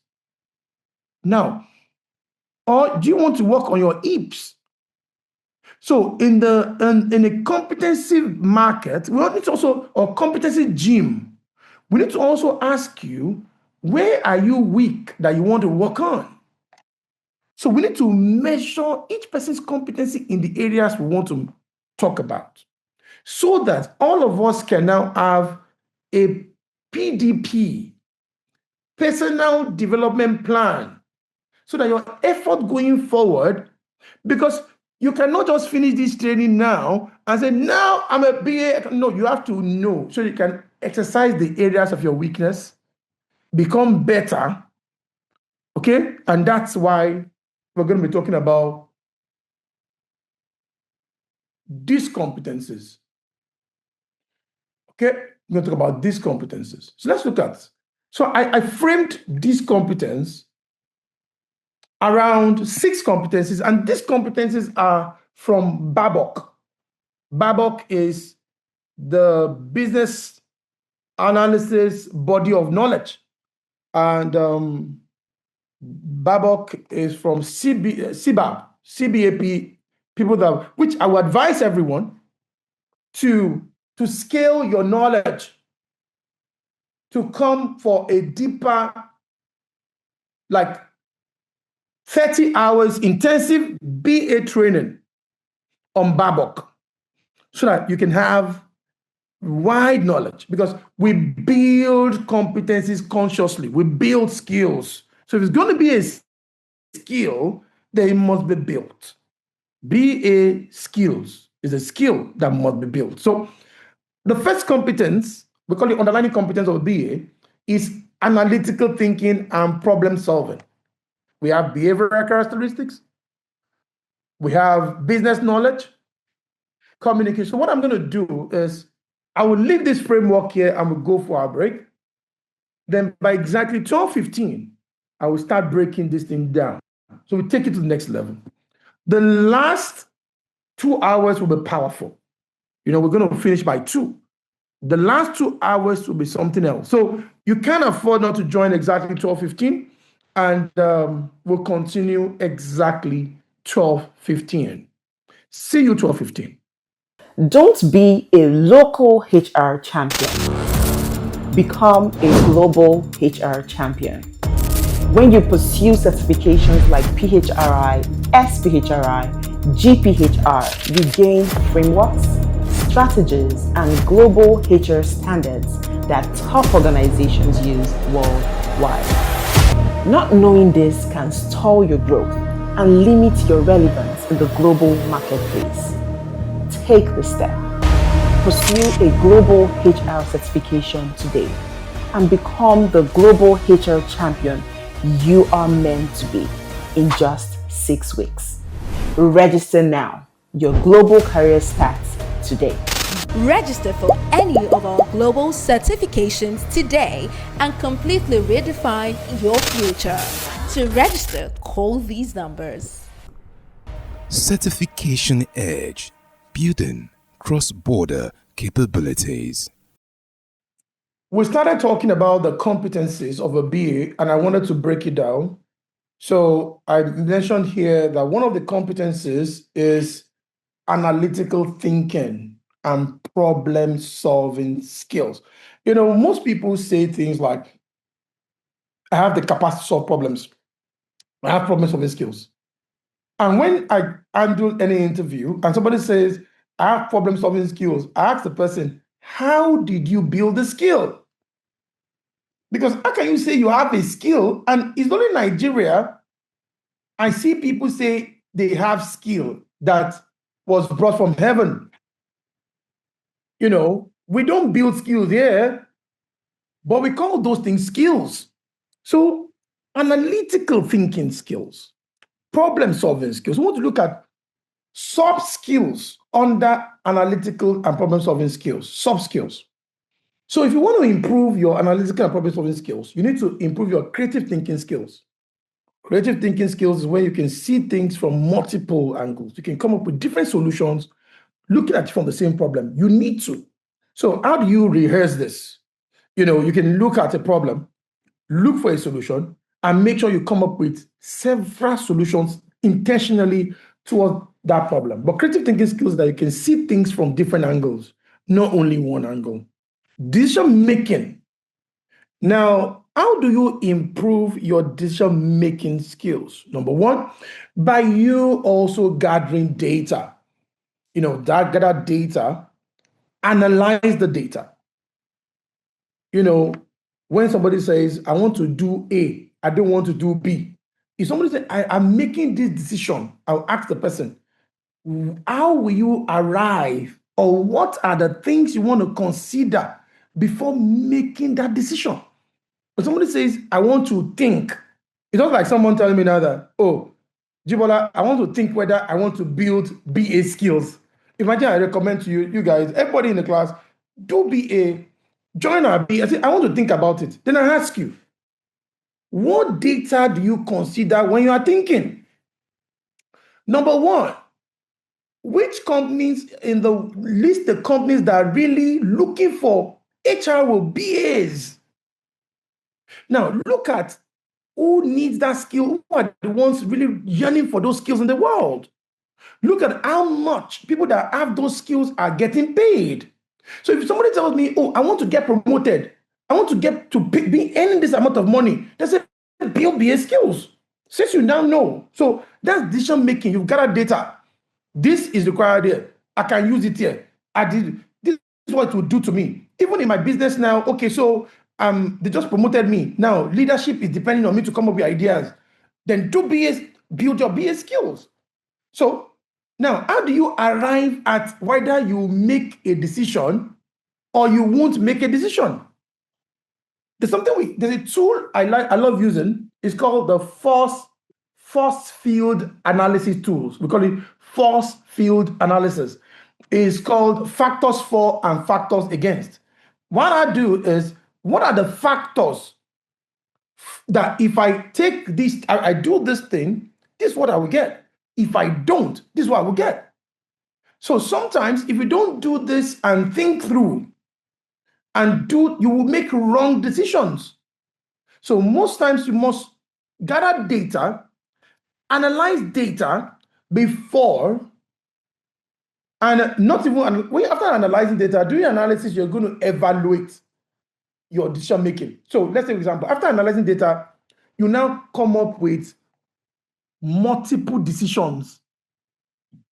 Gather data, analyze data, then you now come up with multiple decisions, then you now evaluate the best decision. That's how to improve your decision-making skills. That means you don't run into making decisions. Look at that woman that cut the husband's dick. If you remember that story, a lawyer, or is it a justice or who, that they said cut the husband. That's about how many years ago now? If you remember the story. Cut the husband private part. So the husband died. Then they arrested her. Then she went to jail, life imprisonment. So the children became orphans the same day. So the question we ask ourselves is that, how did she arrive at that the decision to confront this is to cut? So she didn't analyze. And if she had analyzed that if I cut, he might die, then he will now evaluate the decision that, do I want to be in jail? Is it not better for me to walk away than to be in jail? Okay? Is it not better to walk away than to be in jail? So you now see, I don't want to stay in prison. Then you now make a decision that you won't have to even address the issue or address and say, I don't like this, I'm packing my load, I'm going, so that they will still probably, if he is a useless father, they will still have a father, or at least you as a mother will still be there. So thinking, decision making is a skill that starts from gathering data, analyzing data, evaluating your multiple decisions, then now making decisions. So it's a skill. It's a skill. Okay? Learning skills. Not everybody can learn. And as a business analyst, you must have the capacity to learn about the things you don't know very fast, because you'll be in the board meeting that they'll be talking about things you don't know. Now, it's a sin to come again for that meeting without knowing. So if you don't have capacity to learn, you're going to have problems with thinking because you will not have data. What determines the quality of our decisions or problem solving is also the data we have, the information we have. You cannot think about an information you don't have. So thinking is juxtaposing data, information. So when I say I'm thinking, I'm juxtaposing, that means if I want to think and there's no data there, then I will go and do research. So research is thinking. Because I don't have the data stored, then because I don't have it stored, it will slow down my decision-making process because I don't have data stored. That's why they tell you that leaders are readers, meaning that they constantly store information so that it can increase the speed of their decision making so that they can easily analyze. So they don't spend time in data gathering because they've gathered that data before there's a need to gather that data. I don't know whether what I'm saying you understand, please. That means the reason why we read consistently is so that when the situation that requires us to make decisions fast, we have information we are juxtaposing to make effective decision. So you must, as a manager, make effective decision always, and they must be backed by data. That's why if you don't have data store, you must quickly gather that data as fast as possible so that you can make effective decision. Problem solving now is a skill. You need to understand the problem area. What is the problem? The problem is that we're losing customers. So you start asking questions. Why? Why? Why? So you deploy some tools, root cause analysis, 5 whys, and some people even look at some process models.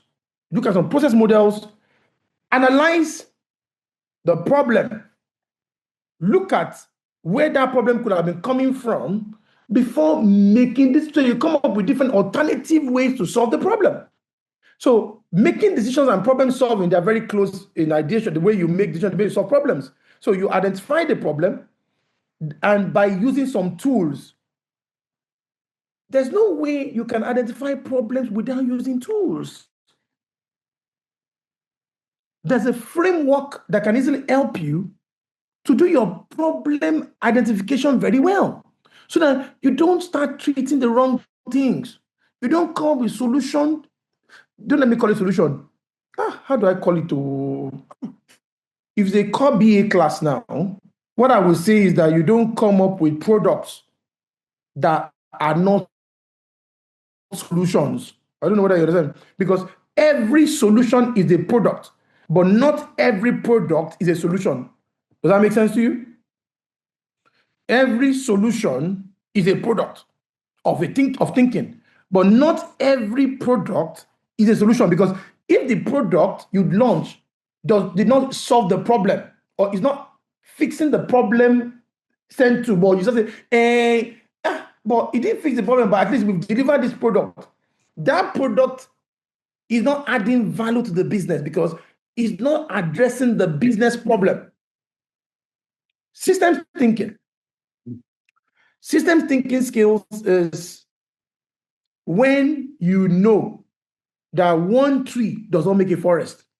When anything is wrong, it's systemic. It's systemic. Nothing is wrong on its own. Okay? When a staff is nasty at work or very disrespectful at work, now, it is systemic. It started from home, started from exposure, started from different things, friendship, parenting. It's a systemic issue.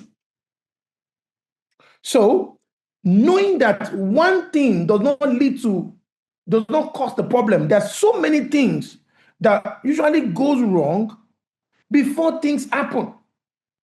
So you don't quickly jump into conclusion. Do you know why gossip sites in Nigeria usually get a lot of traffic? Because people don't think. People don't think. 2018, some staff came to us and they stole a car, and we hired a staff. 2018, they stole cars. One car, and also burgled the office, stole about 8 laptops.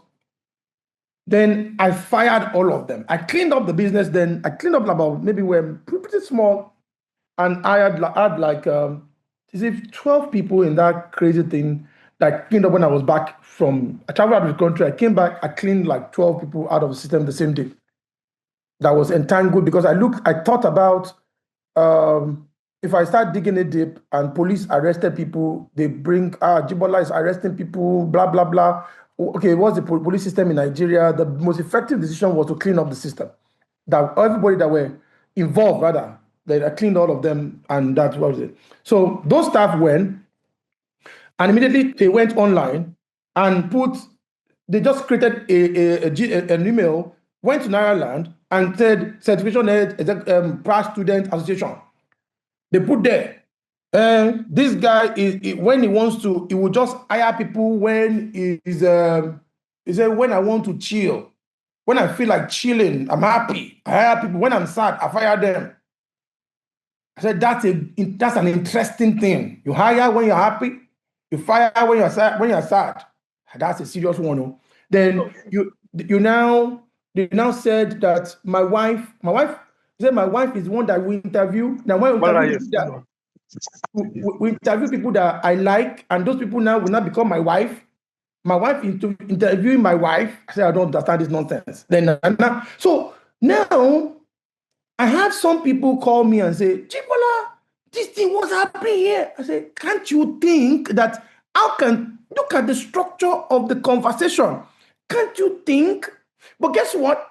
Things go viral when people that are listening to it cannot think. So our capacity to think can also affect rumor propaganda. Somebody online one time, I was looking at somebody's page and the person updated about a company and put it on our status that see them again. They are bad people, and now copied and put on our WhatsApp status. And this guy is a doctor.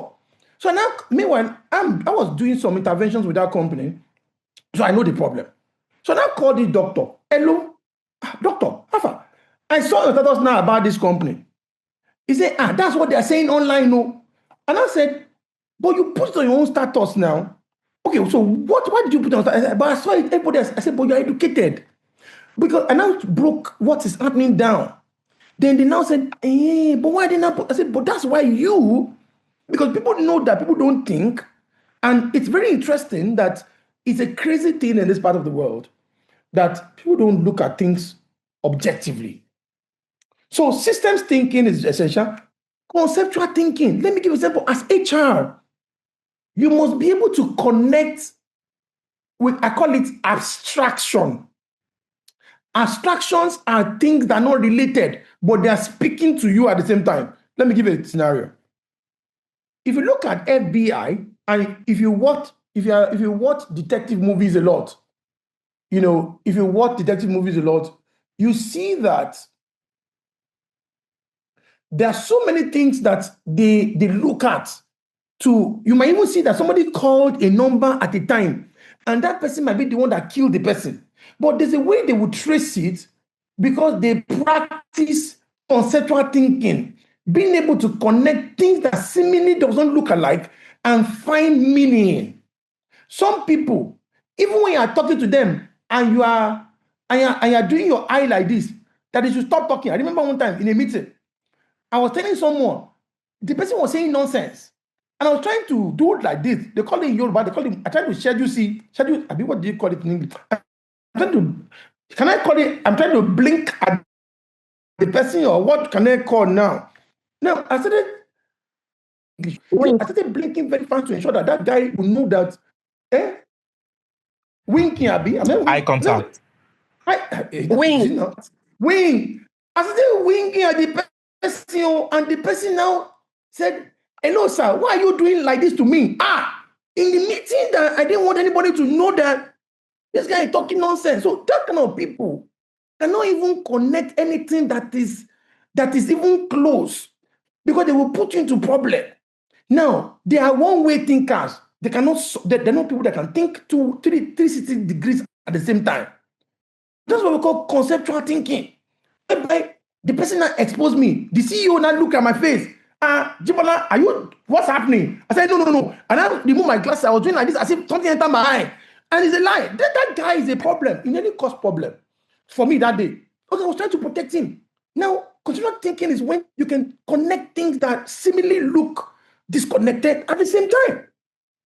Now, visual thinking as BA, because if you look at what we call the VAC model, there's something we call the VAC model: visual, auditory, and kinesthetic. Now, as BAs, we must be able to communicate whatever we're trying to do in diagrams. So BAs draw a lot. They do a lot of process model, feature model, different. You must be almost like an artist. So whenever there's a problem, it's just like somebody wants to draw an organogram. Organogram is you are talking about how people report to one another. How people report to one another. You now drafted it in an organogram. Or you want to talk about the process flow in a company, then you now draw a flow chart. So you must be able to communicate whatever you want to say using visuals, because pictures speak faster. So you use visuals to communicate what you want to say. Now, the second competence, I wrote here, I put 6 competencies. So the first one we just finished is analytical thinking and problem-solving skills, which we just did. There are also sub-skills. So you need to look at which area of this thinking under the soft skills are you weak. So if you want to say you are strong in analytical thinking, you need to look at these things. Are you weak in any of them? Then you need to know what to work on so that you can improve on your problem-solving skills, analytical thinking skills. Now, behavioral characteristics, ethics. Ethics number 1. Ethics. We talk about ethical code of conduct. Ethical standard, someone that is living the company's ethos. So as BA, you cannot be the one breaking the rule. We are leaders. So if management will listen to you, the basic rules put in place and code of conduct must not be broken. You must be exemplary. That's what it means. Ethics. If the company says ABC must not be done, you must not be the one breaking it. Because if you are the one that is meant to cause a change in any system, and you're the one not living by example, then you cannot cause the change. You cannot take people to where you've not been. So personal accountability. Now, if you are someone that, how do I do this? If you're someone that does not see yourself as the problem in the issues of life, let me say something. Somebody came to a company one day and was late. So unfortunately for that person, I came to that organization and I said to the person, why are you late? They said, you've been coming late. He said, yes, because there's traffic on the way. I said, why do you always get into traffic? He said, because where I stay. And I said, why are you staying there? He said, because that's what I can afford. Say, why is it that what you can afford?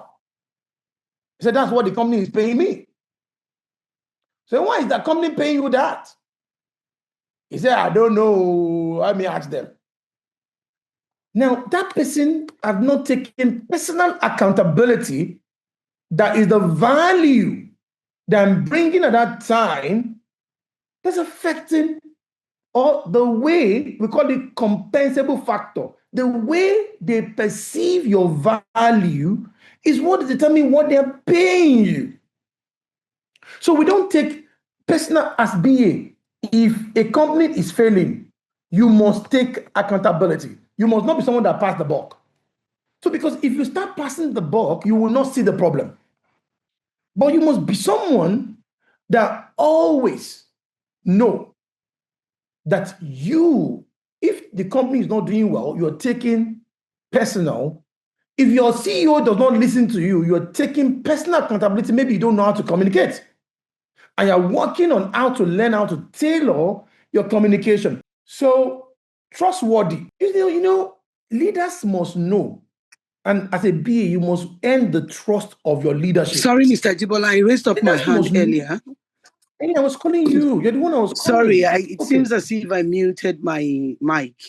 I want to go back to the problem solving. I have been in NGO for over 22 years, and I realized that I'm relating it to the HR now. I realized that some HR had some kind of undelectable attitude and then what would I call it? Some unethical approach to problem solving.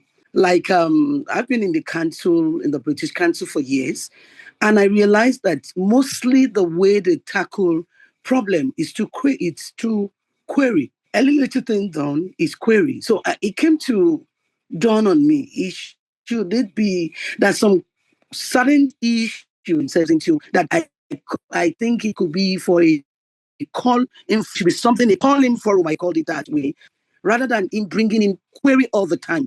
And this does not really strengthen the harms of the HR from my observation. You know, something recently happened in the organization I work, and I believe it's, you know, as an HR expert, I believe that these are unquestionable things. There's something you could withdraw out of giving inquiry. And, you know, when a staff keep having queries and any little things, you know, done in the office, and, you know, what comes to you is query, I believe there won't be very good delivery, because you would always be scared of errors, mistakes. And I want us to understand that if mistakes are not done, you can't be perfect in that area, because you were talking about in the area of where have you built yourself. And then if you cannot pinpoint to that area of where you are having issues, lapses, and then you go forward to seek an expert in that area to tell you, oh, please, these are the areas I've been lagging behind. Which courses or which training do you think I can go for to build myself? So what is the advice, or would I say, what's your opinion to the query in tax given to staffs anyhow, especially in multinational companies? When I mean by multinational companies, I know what I'm saying. Foreign organizations, which they believe that you should not be prone to mistakes. And I believe that mistakes are what are leveraged to you being perfect, to your perfection. That's just what I want to say, sir. So what's your opinion to that problem solving as an HR? You know, what that is, that opinion to you that you want to solve a problem being done by a staff, or you think this is what you need to undo? Why should the problem should be query all the time? Okay, so I have my, okay, it's going to be like the way these are elicits. If I was in that shoes, I need to know, number one, is it an SOP issue? Maybe the staff has broken the standard operating procedure of the company. Because if it's SOP, just like a pilot that's making mistakes, that's standard operating procedure. So is it an SOP issue, or is it an invention or innovative conversation? Because it will help know how we should tackle the issue. You know, so if it's SOP issue and there's a standard, and they just like a staff that they said, when you want to send a mail in this system, what we do is that we should attach the file, put in the body, put in the subject, and now put in the address. So that staff, they've been warning the staff not to put in the address first, so that you don't miss sending the attachment.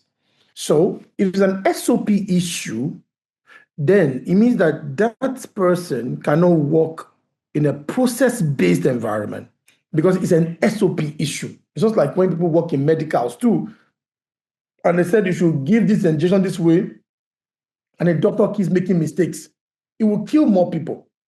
So we need to look at the issue before I say, okay, is it wrong? But if it's a leadership issue, not an SOP issue, then we need to start looking at interventions. Maybe that person is just learning something that we don't have SOP for. But if it's an SOP issue, they will keep, because of their issue, because of standardization, and also because maybe there are regulatory bodies that might look into that. And those are things I feel query that person does not follow the SOP is what we might give query. But normally, if there's a performance manager for that person, then there should be a performance feedback session whereby that person will always ask that person questions and, and coach the person. And I feel that HR leaders need to have more coaching skills to be able to coach people. But by the time, but that's developmental skills. SOPs are not things that they're standardized and all. So it now depends on the issue that we're talking about, that they're giving queries about. So that question can be contextual in the answer, whether the query is good or the query is not good. But with SOP, you must give query, because it's not SOP or any ethical practices, then we can do performance. Maybe it's about the person's goal. Maybe the staff is not achieving his goals. So query is not what we give first, because we need to first engage the staff and know why you're not achieving your goals and all. So that's a different thing. So it depends on the issue that will make me say whether query is good or query is not good. Okay.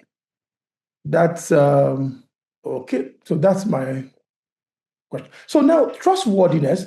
If management knows that you are not a steward as HR, steward means you didn't carry the business on your head.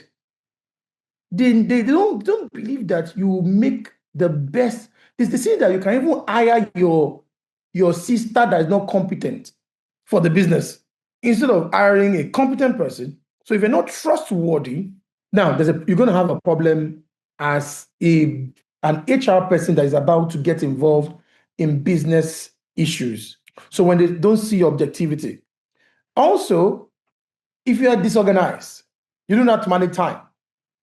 You cannot decode productivity required per time. Well, or you give a task that you submit this task by this day. Management is chasing you all around. They are doing this. It's all this. You are not organized. That's a problem. You don't know how to prioritize. If you're someone that's struggling with prioritization of your work, you're building. You're already building a weak. You're already weakening the relationship between you and the leadership. Even though they're not confronting it, but you're weakening that trust, because you're not organized. You don't manage time well. Just like when I said we'll start 12:30, then I showed up 12:50. I'm sorry, oh yeah, let's continue. All those things weakens the trust they have for you. And you might not be able to be respected in leadership. Adaptability. When you are parochial, probably not everybody finds it easy to adapt. Some people they get stressed because change stresses them. And as a BA, you must be adaptable, because somebody just did in your industry what you just launched a solution, but after like 2 weeks, another company launched another one. So you must restructure to be competitive. You might have to be agile in your structures. And that's adaptability. So some people like predictability over adaptability. And that's going to be a problem as a BA, because the reason why you're not accepting a new course is because you don't want the disruption it will give you. So not that the new course is not the best for us, but because the new course you put a bit of tension, you are now downplaying it. That's adaptability. One of the BA competencies is also behavioral characteristics. You should have business acumen. You should know how the business make money. We've overflogged that in HR. You must know about your industry. That means you know beyond your company. Don't only know about your company, know about the industry. Know about the oil and gas industry, what's happening there. Your company is just a player there. You must have a better outlook about the industry. You must also know about your organization. And under organizational knowledge, I always talk about the maturity of your company. Because if you don't know about the maturity of your company, you cannot decode the readiness, or we call it change readiness assessment. You cannot decode how ready your company is for change. So you recommend a solution that is good for a company that is not ready. It's not like you give a drug that should be given to adults to a baby. The same dose that you should give to an adult, so you kill the baby, not because you wanted to kill the baby, but you overdose the baby because you are assuming the baby is mature.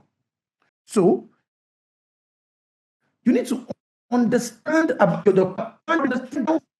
understand also the political landscape, the stakeholders, because it will help you to be able to, because if stakeholders are not in alignment with you, then there's no change initiative you want to launch that can fly. So you need to know the stakeholders, and those stakeholders might not be on the organogram. Stakeholders that have the greatest power might not be on the org chart. So understand how that your company work. That's organizational knowledge. Then solution knowledge. You expose yourself. And that's why when they're telling people, oh, go and learn AI, go and learn AI. Learn about several solutions you can deploy that can help. So that, like I was in a company how many days ago, and they were telling me the sales team, they are losing data. And it's a big company in Lagos. I had a retreat with them. Then I was telling them that, don't you guys know about the free version of HubSpot? Because what you guys are doing, even when it's not, you cannot integrate.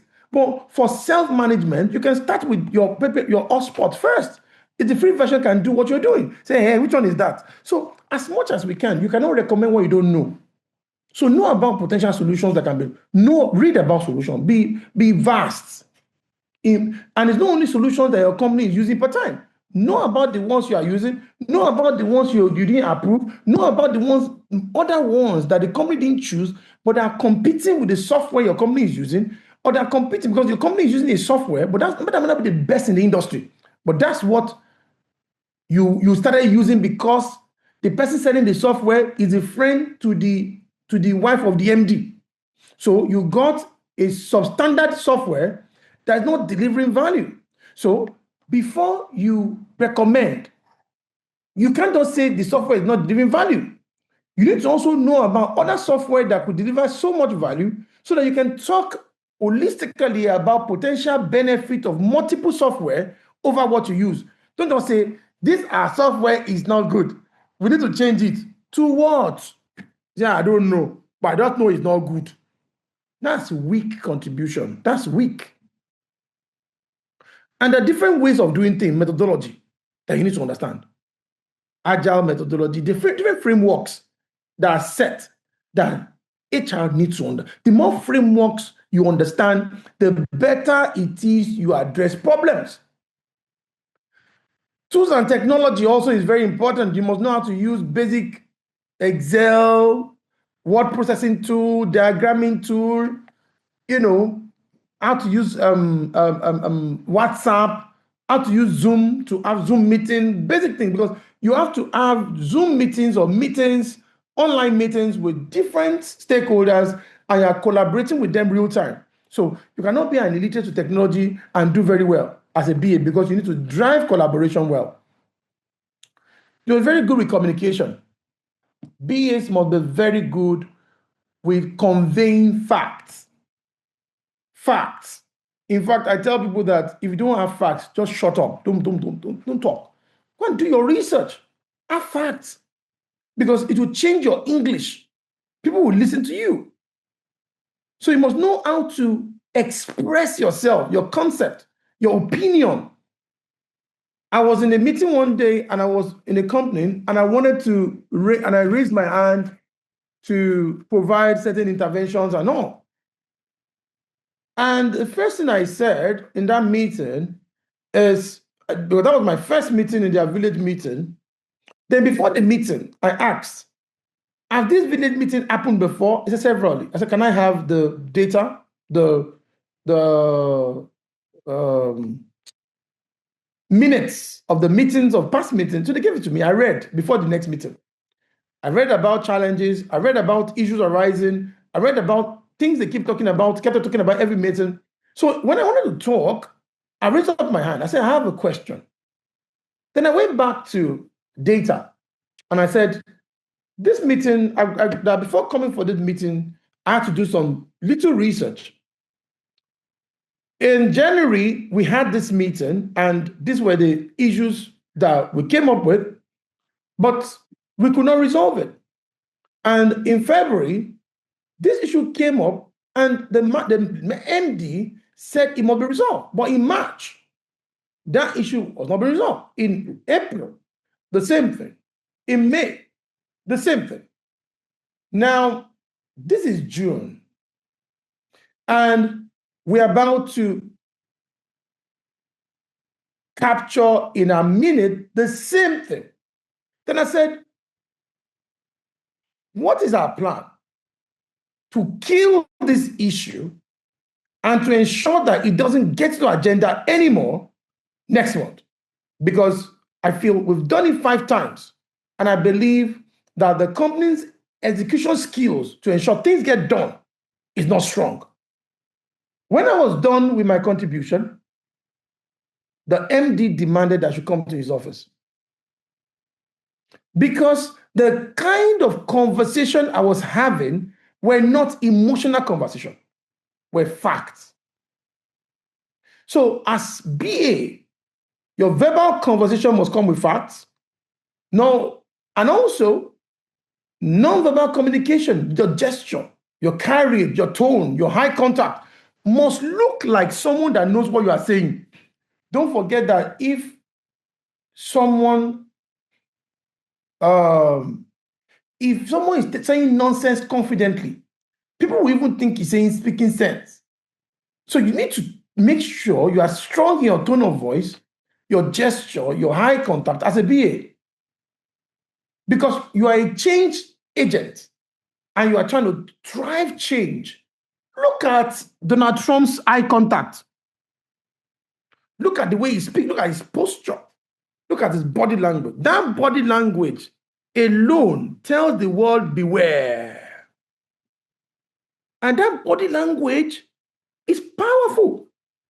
If you don't have that body language, that's why the Israel prime minister can give him, which award did they just give him now? But is it Israeli or what they call the award they give him? So it takes a lot of power. But as a BA, you must sound confident about what you know. Written, you must know how to write to different stakeholders. Writing skills. You must understand the way your audience think, the way your CEO think, the way your CFO thinks before you write. And other stakeholders you deal with. And you must listen well. And when you say listening, it's not just you're listening to the said and unsaid. Somebody said communication is 70% non-verbal and 30% verbal, meaning that what you are hearing is not really communication. You need to look at the non-verbal that backs it. And you can only do that if you listen actively. So BAs need to listen well. It's a skill. Okay, the last one under competency is a BA is meant to be a facilitator. You're not meant to make decision. You are meant to help management arrive at a great decision through questioning, reaffirming. So if we do that, don't you think it will impact this? Yes, we didn't see that. Okay, so what are you trying to say with this? You are facilitating. You are drawing out information. You are helping them see the gap, but you are not the one making decision. You are just saying, so if we now do this, don't you think it affects ABC? You say, yeah. That's facilitating. You are making people think. You are moderating discussion. You are not making decision. And a BA also should be able to lead because you deal with different kind of people. How do you influence them to get things done? People have different things that motivate them. You need to know what motivates each member of your team, what is motivating each stakeholder you are managing, and you need to be able to influence them because when you lose anyone, they stand as a bottleneck to all your initiatives. So teamwork, negotiation and conflict resolution, you need to help resolve conflict, and you need to know how to teach. A BA will need to teach about new solutions because when you are deploying a new solution and you're managing change, you need to teach how to use the new solution. So you need to be able to communicate that way and drive interaction. That's about the underlying competencies of a business analyst. Do I have questions? Because I'm going to the final lap. And this is just a tip of the iceberg of what to know if you want to build BA skill. So I'm just giving you BA 101, what you need to just speak and after leaving this training, you can pretty much tell people what BA is about, what your BA role as HR should be, areas of BA, area where you can apply business analysis, and why you see that is one of the most important skills as you scale to the top and want to pan into business. So if you're looking at moving from HR and pan into operations or moving into leadership, then this skill will be very handy for you. Okay? But basically, that's what we're trying to do here so that you have a fundamental understanding of what's about. Now, Abimbola. Good afternoon, sir. Thank you for the training. It's been, I've enjoyed every bit of it. So I just want to quickly clarify something. So as a BA, while you are addressing or facilitating a decision, yes, I understand that you're not the decision maker. You only help them arrive at a good decision that would help the business. Yeah. Now, while you're doing that, what exactly are you supposed to bear in mind? Are you supposed to focus on just the business? That is how the business can thrive without necessarily teaching towards what exactly is our policy saying? Or are you supposed to balance the both? Now, when you're trying to balance the both and you're trying to say, okay, this is how we are right, we should get here. And this is how we should also get there by focusing on the policy, ensuring that we don't, go away from the policy.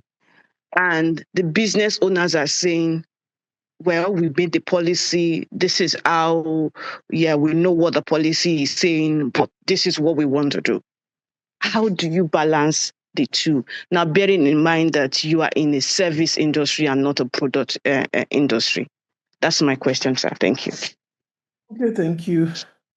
Okay, so number one, BAs come with different solutions and you are coming up with benefits of each of them and you are recommending the best, but they have the choice to choose, but you're giving them information why A, B, C is good and the demerits of A, B, C, but you're recommending based on some analysis and say this is what they should do, but they can choose.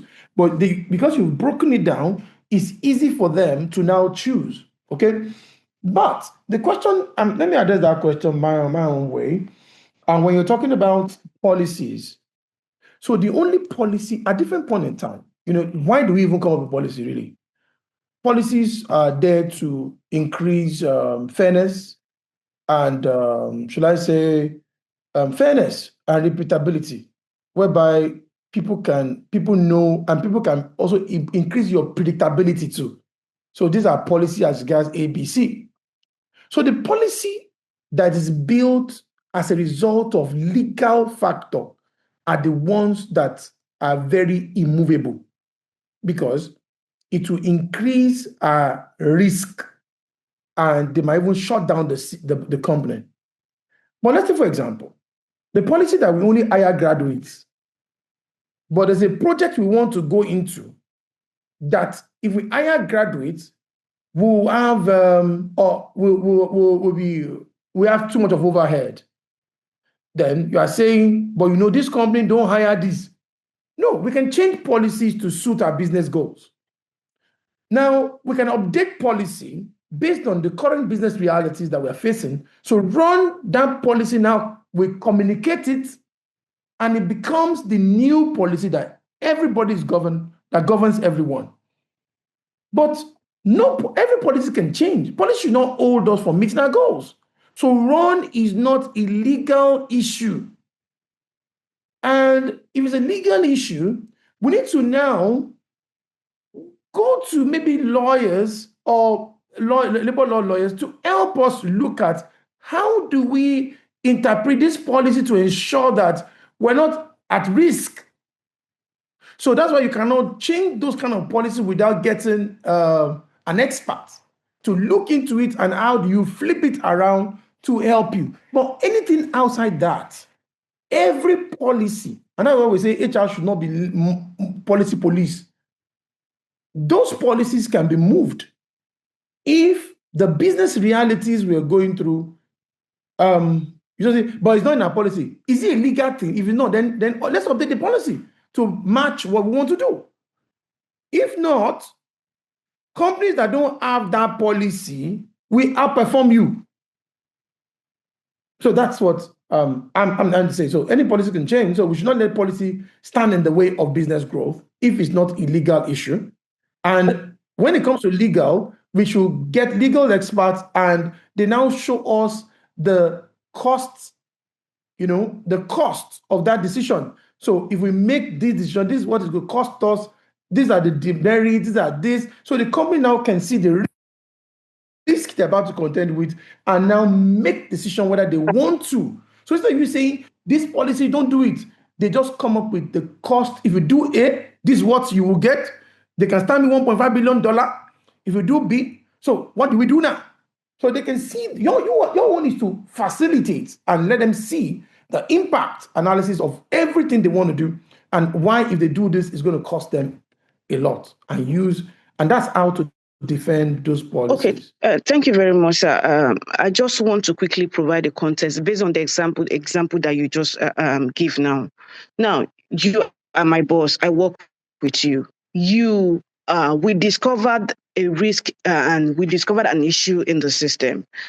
And that's the fact that because of your popularity and because of your position in the society, you tend not to be able to make good decisions when you have, there is, because of your position, you can't say no to when they bring their persons for hire. And so we then discover that in your from Mr. Ajiba.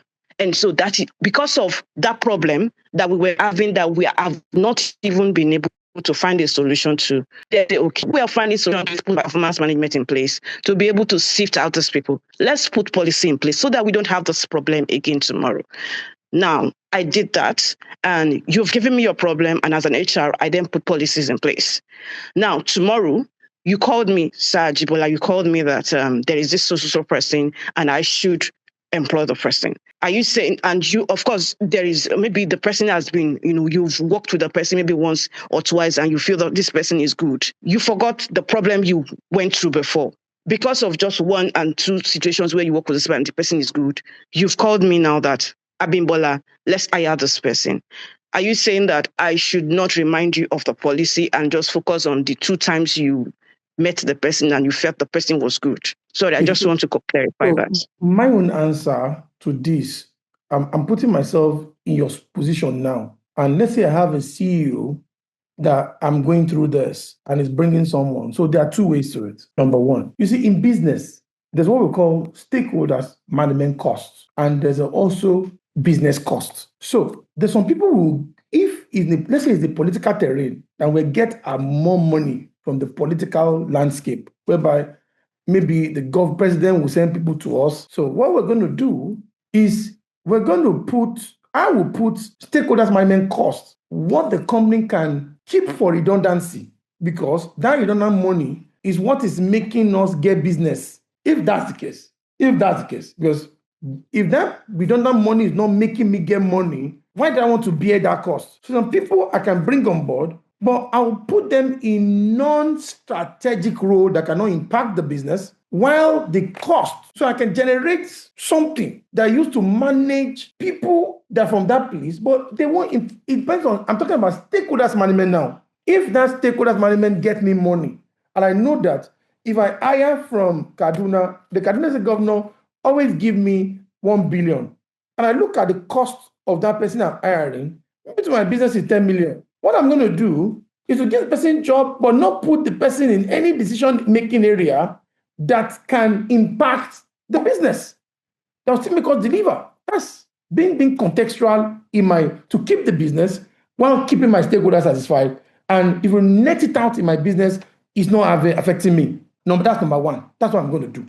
Number 2 is, let's imagine that the stakeholder now that I'm dealing with is just because of relationship, but that relationship is not turning to business for me.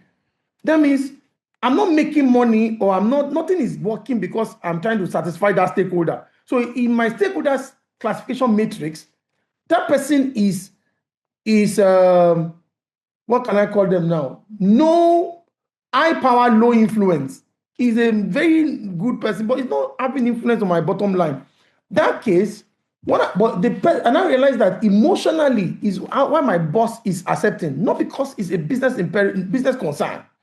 What I'm going to do is that for every role that I've designed, does the business know the impact on the business goal? What will be vacancy costs of if we start that role with a wrong talent?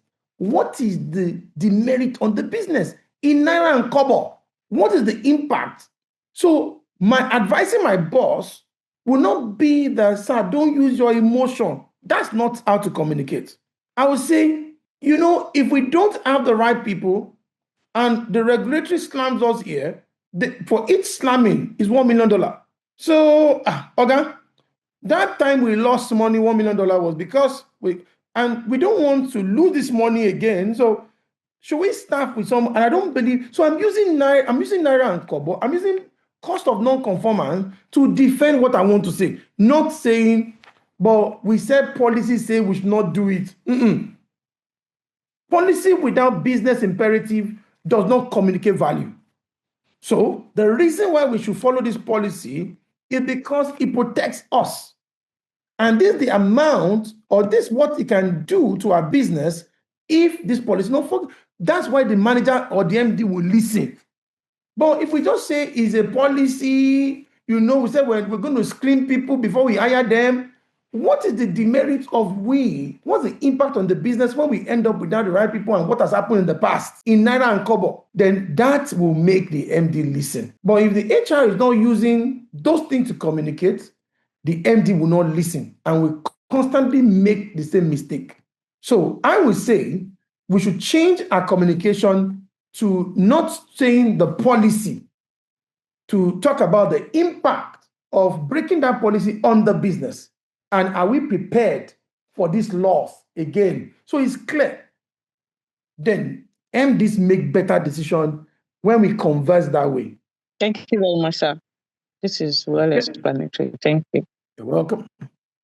So one of the toolkits I like is stakeholders analysis. If I want to work on a particular company, I need to know who owns the problem. Who am I working with? Now, the problem is triggered by this guy, but who feels the pain? Then I do my traceability analysis and look at where the pain is felt because of this problem. Who can make decision? Where I came from, they said, who has the biggest stomach is the one you should give money to. Who can make the best decision? Or who can influence? So who can influence the boss? It might be the EA, it might not be the ED, it might be someone. So who can influence? You need to know as a BA, so you know how to manage your stakeholders. That some people call it stakeholder now. Now, who benefits from the change? If this change succeeds, who benefits? And when I say who benefits, we must also come up with what is benefit in naira and kobo. Now I wrote something here. I said, when you are doing stakeholders mapping, there's a business issue. There's high project delays. Look at these stakeholders. They are part of people that can cause this problem. If there's project delays, sponsor is not releasing money to time. So when we need money, we don't get it at the right time. The project manager is not very organized. He doesn't know how to plan. He doesn't know how to schedule. He doesn't know how to make people move. HR is staffing the wrong people that cannot drive project execution. There are operational bottlenecks that we need to solve. So we need to look at a value stream map and look at operational bottlenecks. Or it might be the client that is not always available when we say we want to talk to them. They will now come one day and start shouting. These are potential stakeholders that if you don't map very well on how to manage them, your project will be delayed. So from beginning, how to manage those stakeholders, if you don't map them, they will all lead to this business issue of high project delays. You have a problem statement, and second two, you must always be clear about the problem. When you are clear, you are specific, you make sure your problem solving statement is measurable. Don't just say, we're not doing well. What does doing well mean? That's not clear. That's not specific. That's not specific. That's not measurable. Now look at this. Managers are incompetent. That doesn't make sense to the business. You say project timelines exceed target by 40%. That means if we tell people that we're going to deliver in 10 days, we're delivering in 14 days. And our customer retention has dropped, sir, by 50%, meaning that it has affected our revenue by this.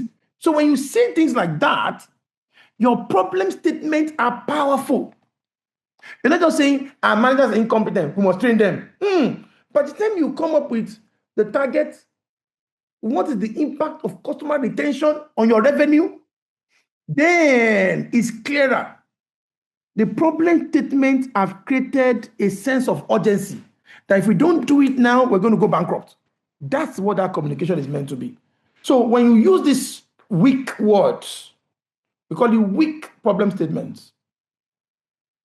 We need to talk about, be more data-driven, impact-driven, clear, measurable.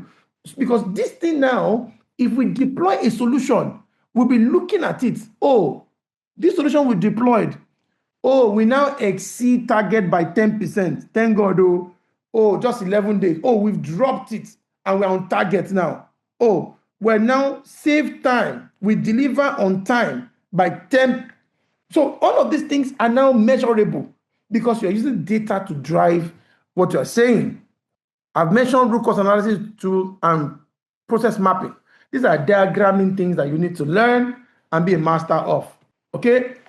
High employee turnover. What could have caused it? What's the root cause? So that it can be maybe too much, maybe it might be pay, it might be compensation, pay misalignment.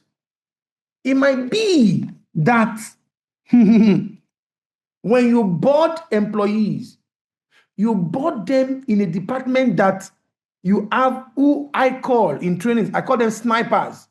Snipers are people that are angry with your business, but you didn't fire. They're not doing well, but because you are emotional, you didn't fire them. So what they do is that when new people come, they suck the energy and pollute them. Now, even when you are onboarding well, you have poor onboarding because they are exposed to the wrong people. So that alone can make turnover keep going high. Because as people are coming in, the person you should have fired for long is saying, I've been here for 5, 10 years. It's a lie. They won't give you what they promised. They won't give you. It's a lie. I've been here. They didn't give me. But normally, you should have fired that person since. So poor onboarding can be that, or you didn't give the right, that talent to the right leader for better mentorship. That can cause problem. So the person that you let that person, someone that does not believe in the system or vision, is the one that is heading that department. So it's one boarding that talent. Now the line manager is weak, does not have good managerial skills and leadership skills, and is the one leading that department because it's being favored by the boss and the person, or is the longest serving staff. So, or there's what we call the career of that guy has played too, because your company is not growing. A company that should have moved from that's why you saw a company that should have moved from 𝗷𝘂𝘀𝘀. Okay, a company that should have moved from 𝗷𝘂𝘀𝘀. You're still in 𝗷𝘂𝘀𝘀 for long. You're not moving across Nigeria. So people have scaled to a point and grown to a point that there's no growth anymore. So that person will go. They're stagnated. So you need to be looking at a lot of things can cause employee turnover. And it might also be culture.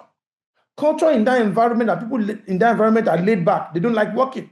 So there are 1,000, if you start listing things that can lead to employee turnover, it can even be that your recruitment traits, the kind of recruitment or the test you give cannot hire the kind of people that you need. So there will be leakage. The kind of people that cannot work in your company will be hired because you didn't plan your system, your recruitment system is not strong to capture only the kind of talent that have the traits and value that can work in your company. Some people cannot work with your company.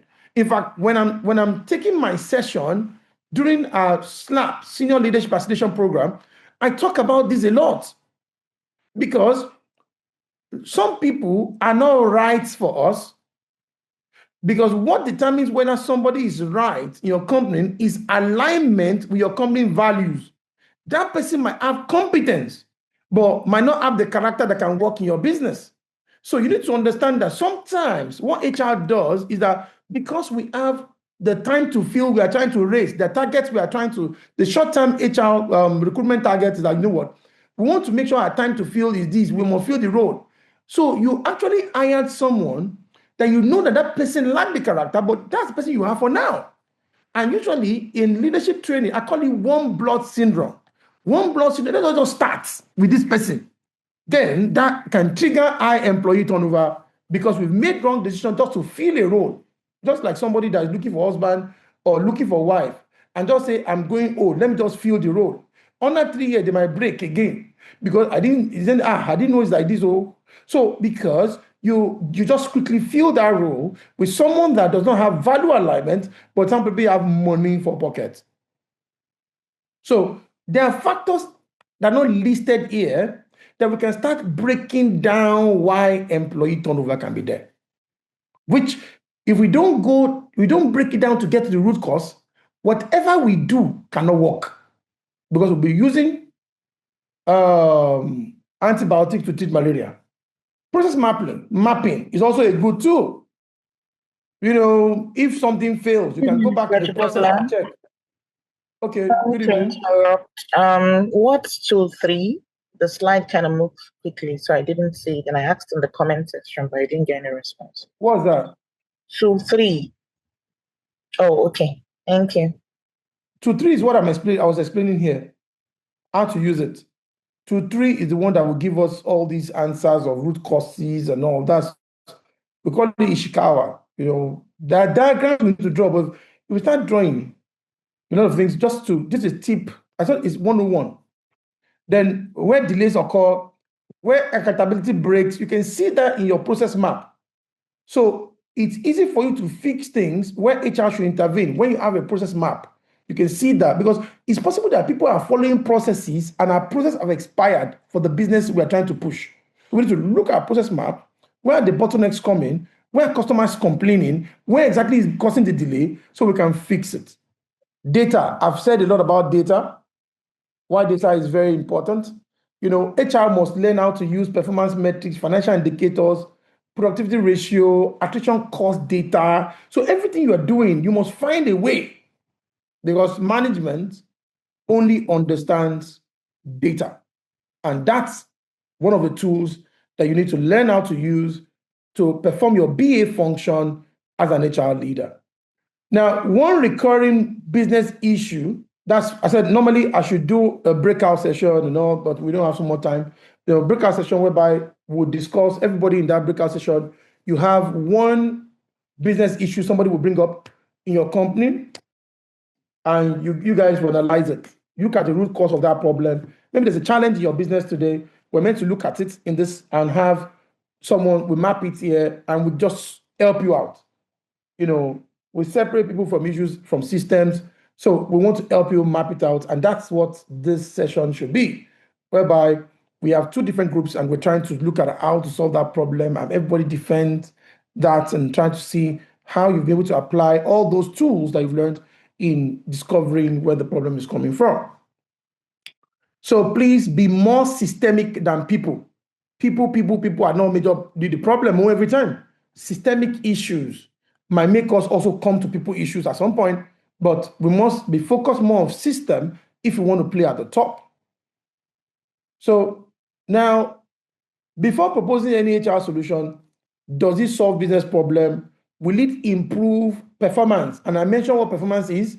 Performance is our actual against our expected. What's our expected outcome? What's the actual outcome? What's the bridge? Now, can it be measured? Because there's no way that we cannot measure improvement, or we cannot say we've improved if there are no metrics. So whatever interventions we want to launch, we need to put some metrics in place to make sure we can even measure whether there's improvement or not. Now, will executives support it? Very important. That's why I was talking about your HR, your stakeholders management. You need to learn how to work with the executives, and you need to understand what executives call value, and or the business wants or the business calls value, and try to do everything in place to make sure you only deploy solutions that align with their definition of value. So HR must always link their actions to business value. All your leadership program must lead to business value. I remember last year, I was talking to a team, a company that was about to send their leadership team for one of our programs, and they wanted to send 2 out of 4 key leaders. And I said, why? Because if you send 2, why don't you make that 3 days a retreat for the 4, so that we can resolve, so that 2 people will not be coming back and giving them report. And I said, after 5 months that we're having another session, what you said in the next 2, you wasted the year. Why can't we fix the problem once? And we save the year than sending 2 now, and after 7 months, you're sending the next 2. And after we've not trained all of them is when you now want to deploy. Then you wasted the year goals. So we need to make sure we look at all HR actions. Why are you saying all must be trained? Why are you saying one person must be trained? All those things must be driven. Business will not approve those things if it's not about the business. If you just say, it's good to train our people, it belongs we train our people. Business doesn't exist to train the people. It's about to do something, and if we don't train the people, we will not achieve this.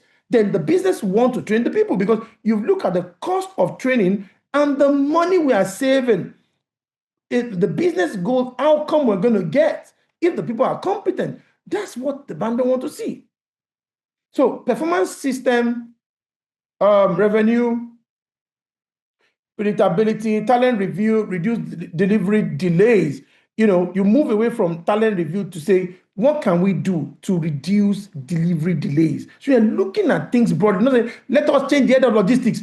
It's possible that there are impediments or bottlenecks that the head of logistics cannot do anything about. So we need to look at it holistically to be able to know whether there's something we can do. When you look at this performance system and to revenue predictability, every company wants to be able to predict that, if we made 10 billion this year, we want to make 30 billion next year, we want to make upper year another thing. So there must be predictability. And now, there's no way we want to improve predictability that won't come to performance management system. How do you drive performance? But the reason why the company need to learn how to drive performance, that all the business leaders and managers must learn how to do it, is because so that we can constantly know that our managers are equipped to drive revenue growth.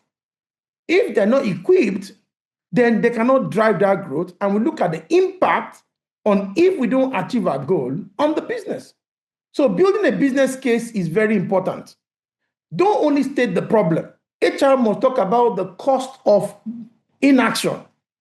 If we don't act, this is where we're going to lose. Let's increase our staff salary. Why? You don't only do comparison and say, hey, we're not reading. No, we're going to lose our talent. It took us 1 year to fill that role. And the cost is that our competitor, they're already talking to our people. And let's look at it critically.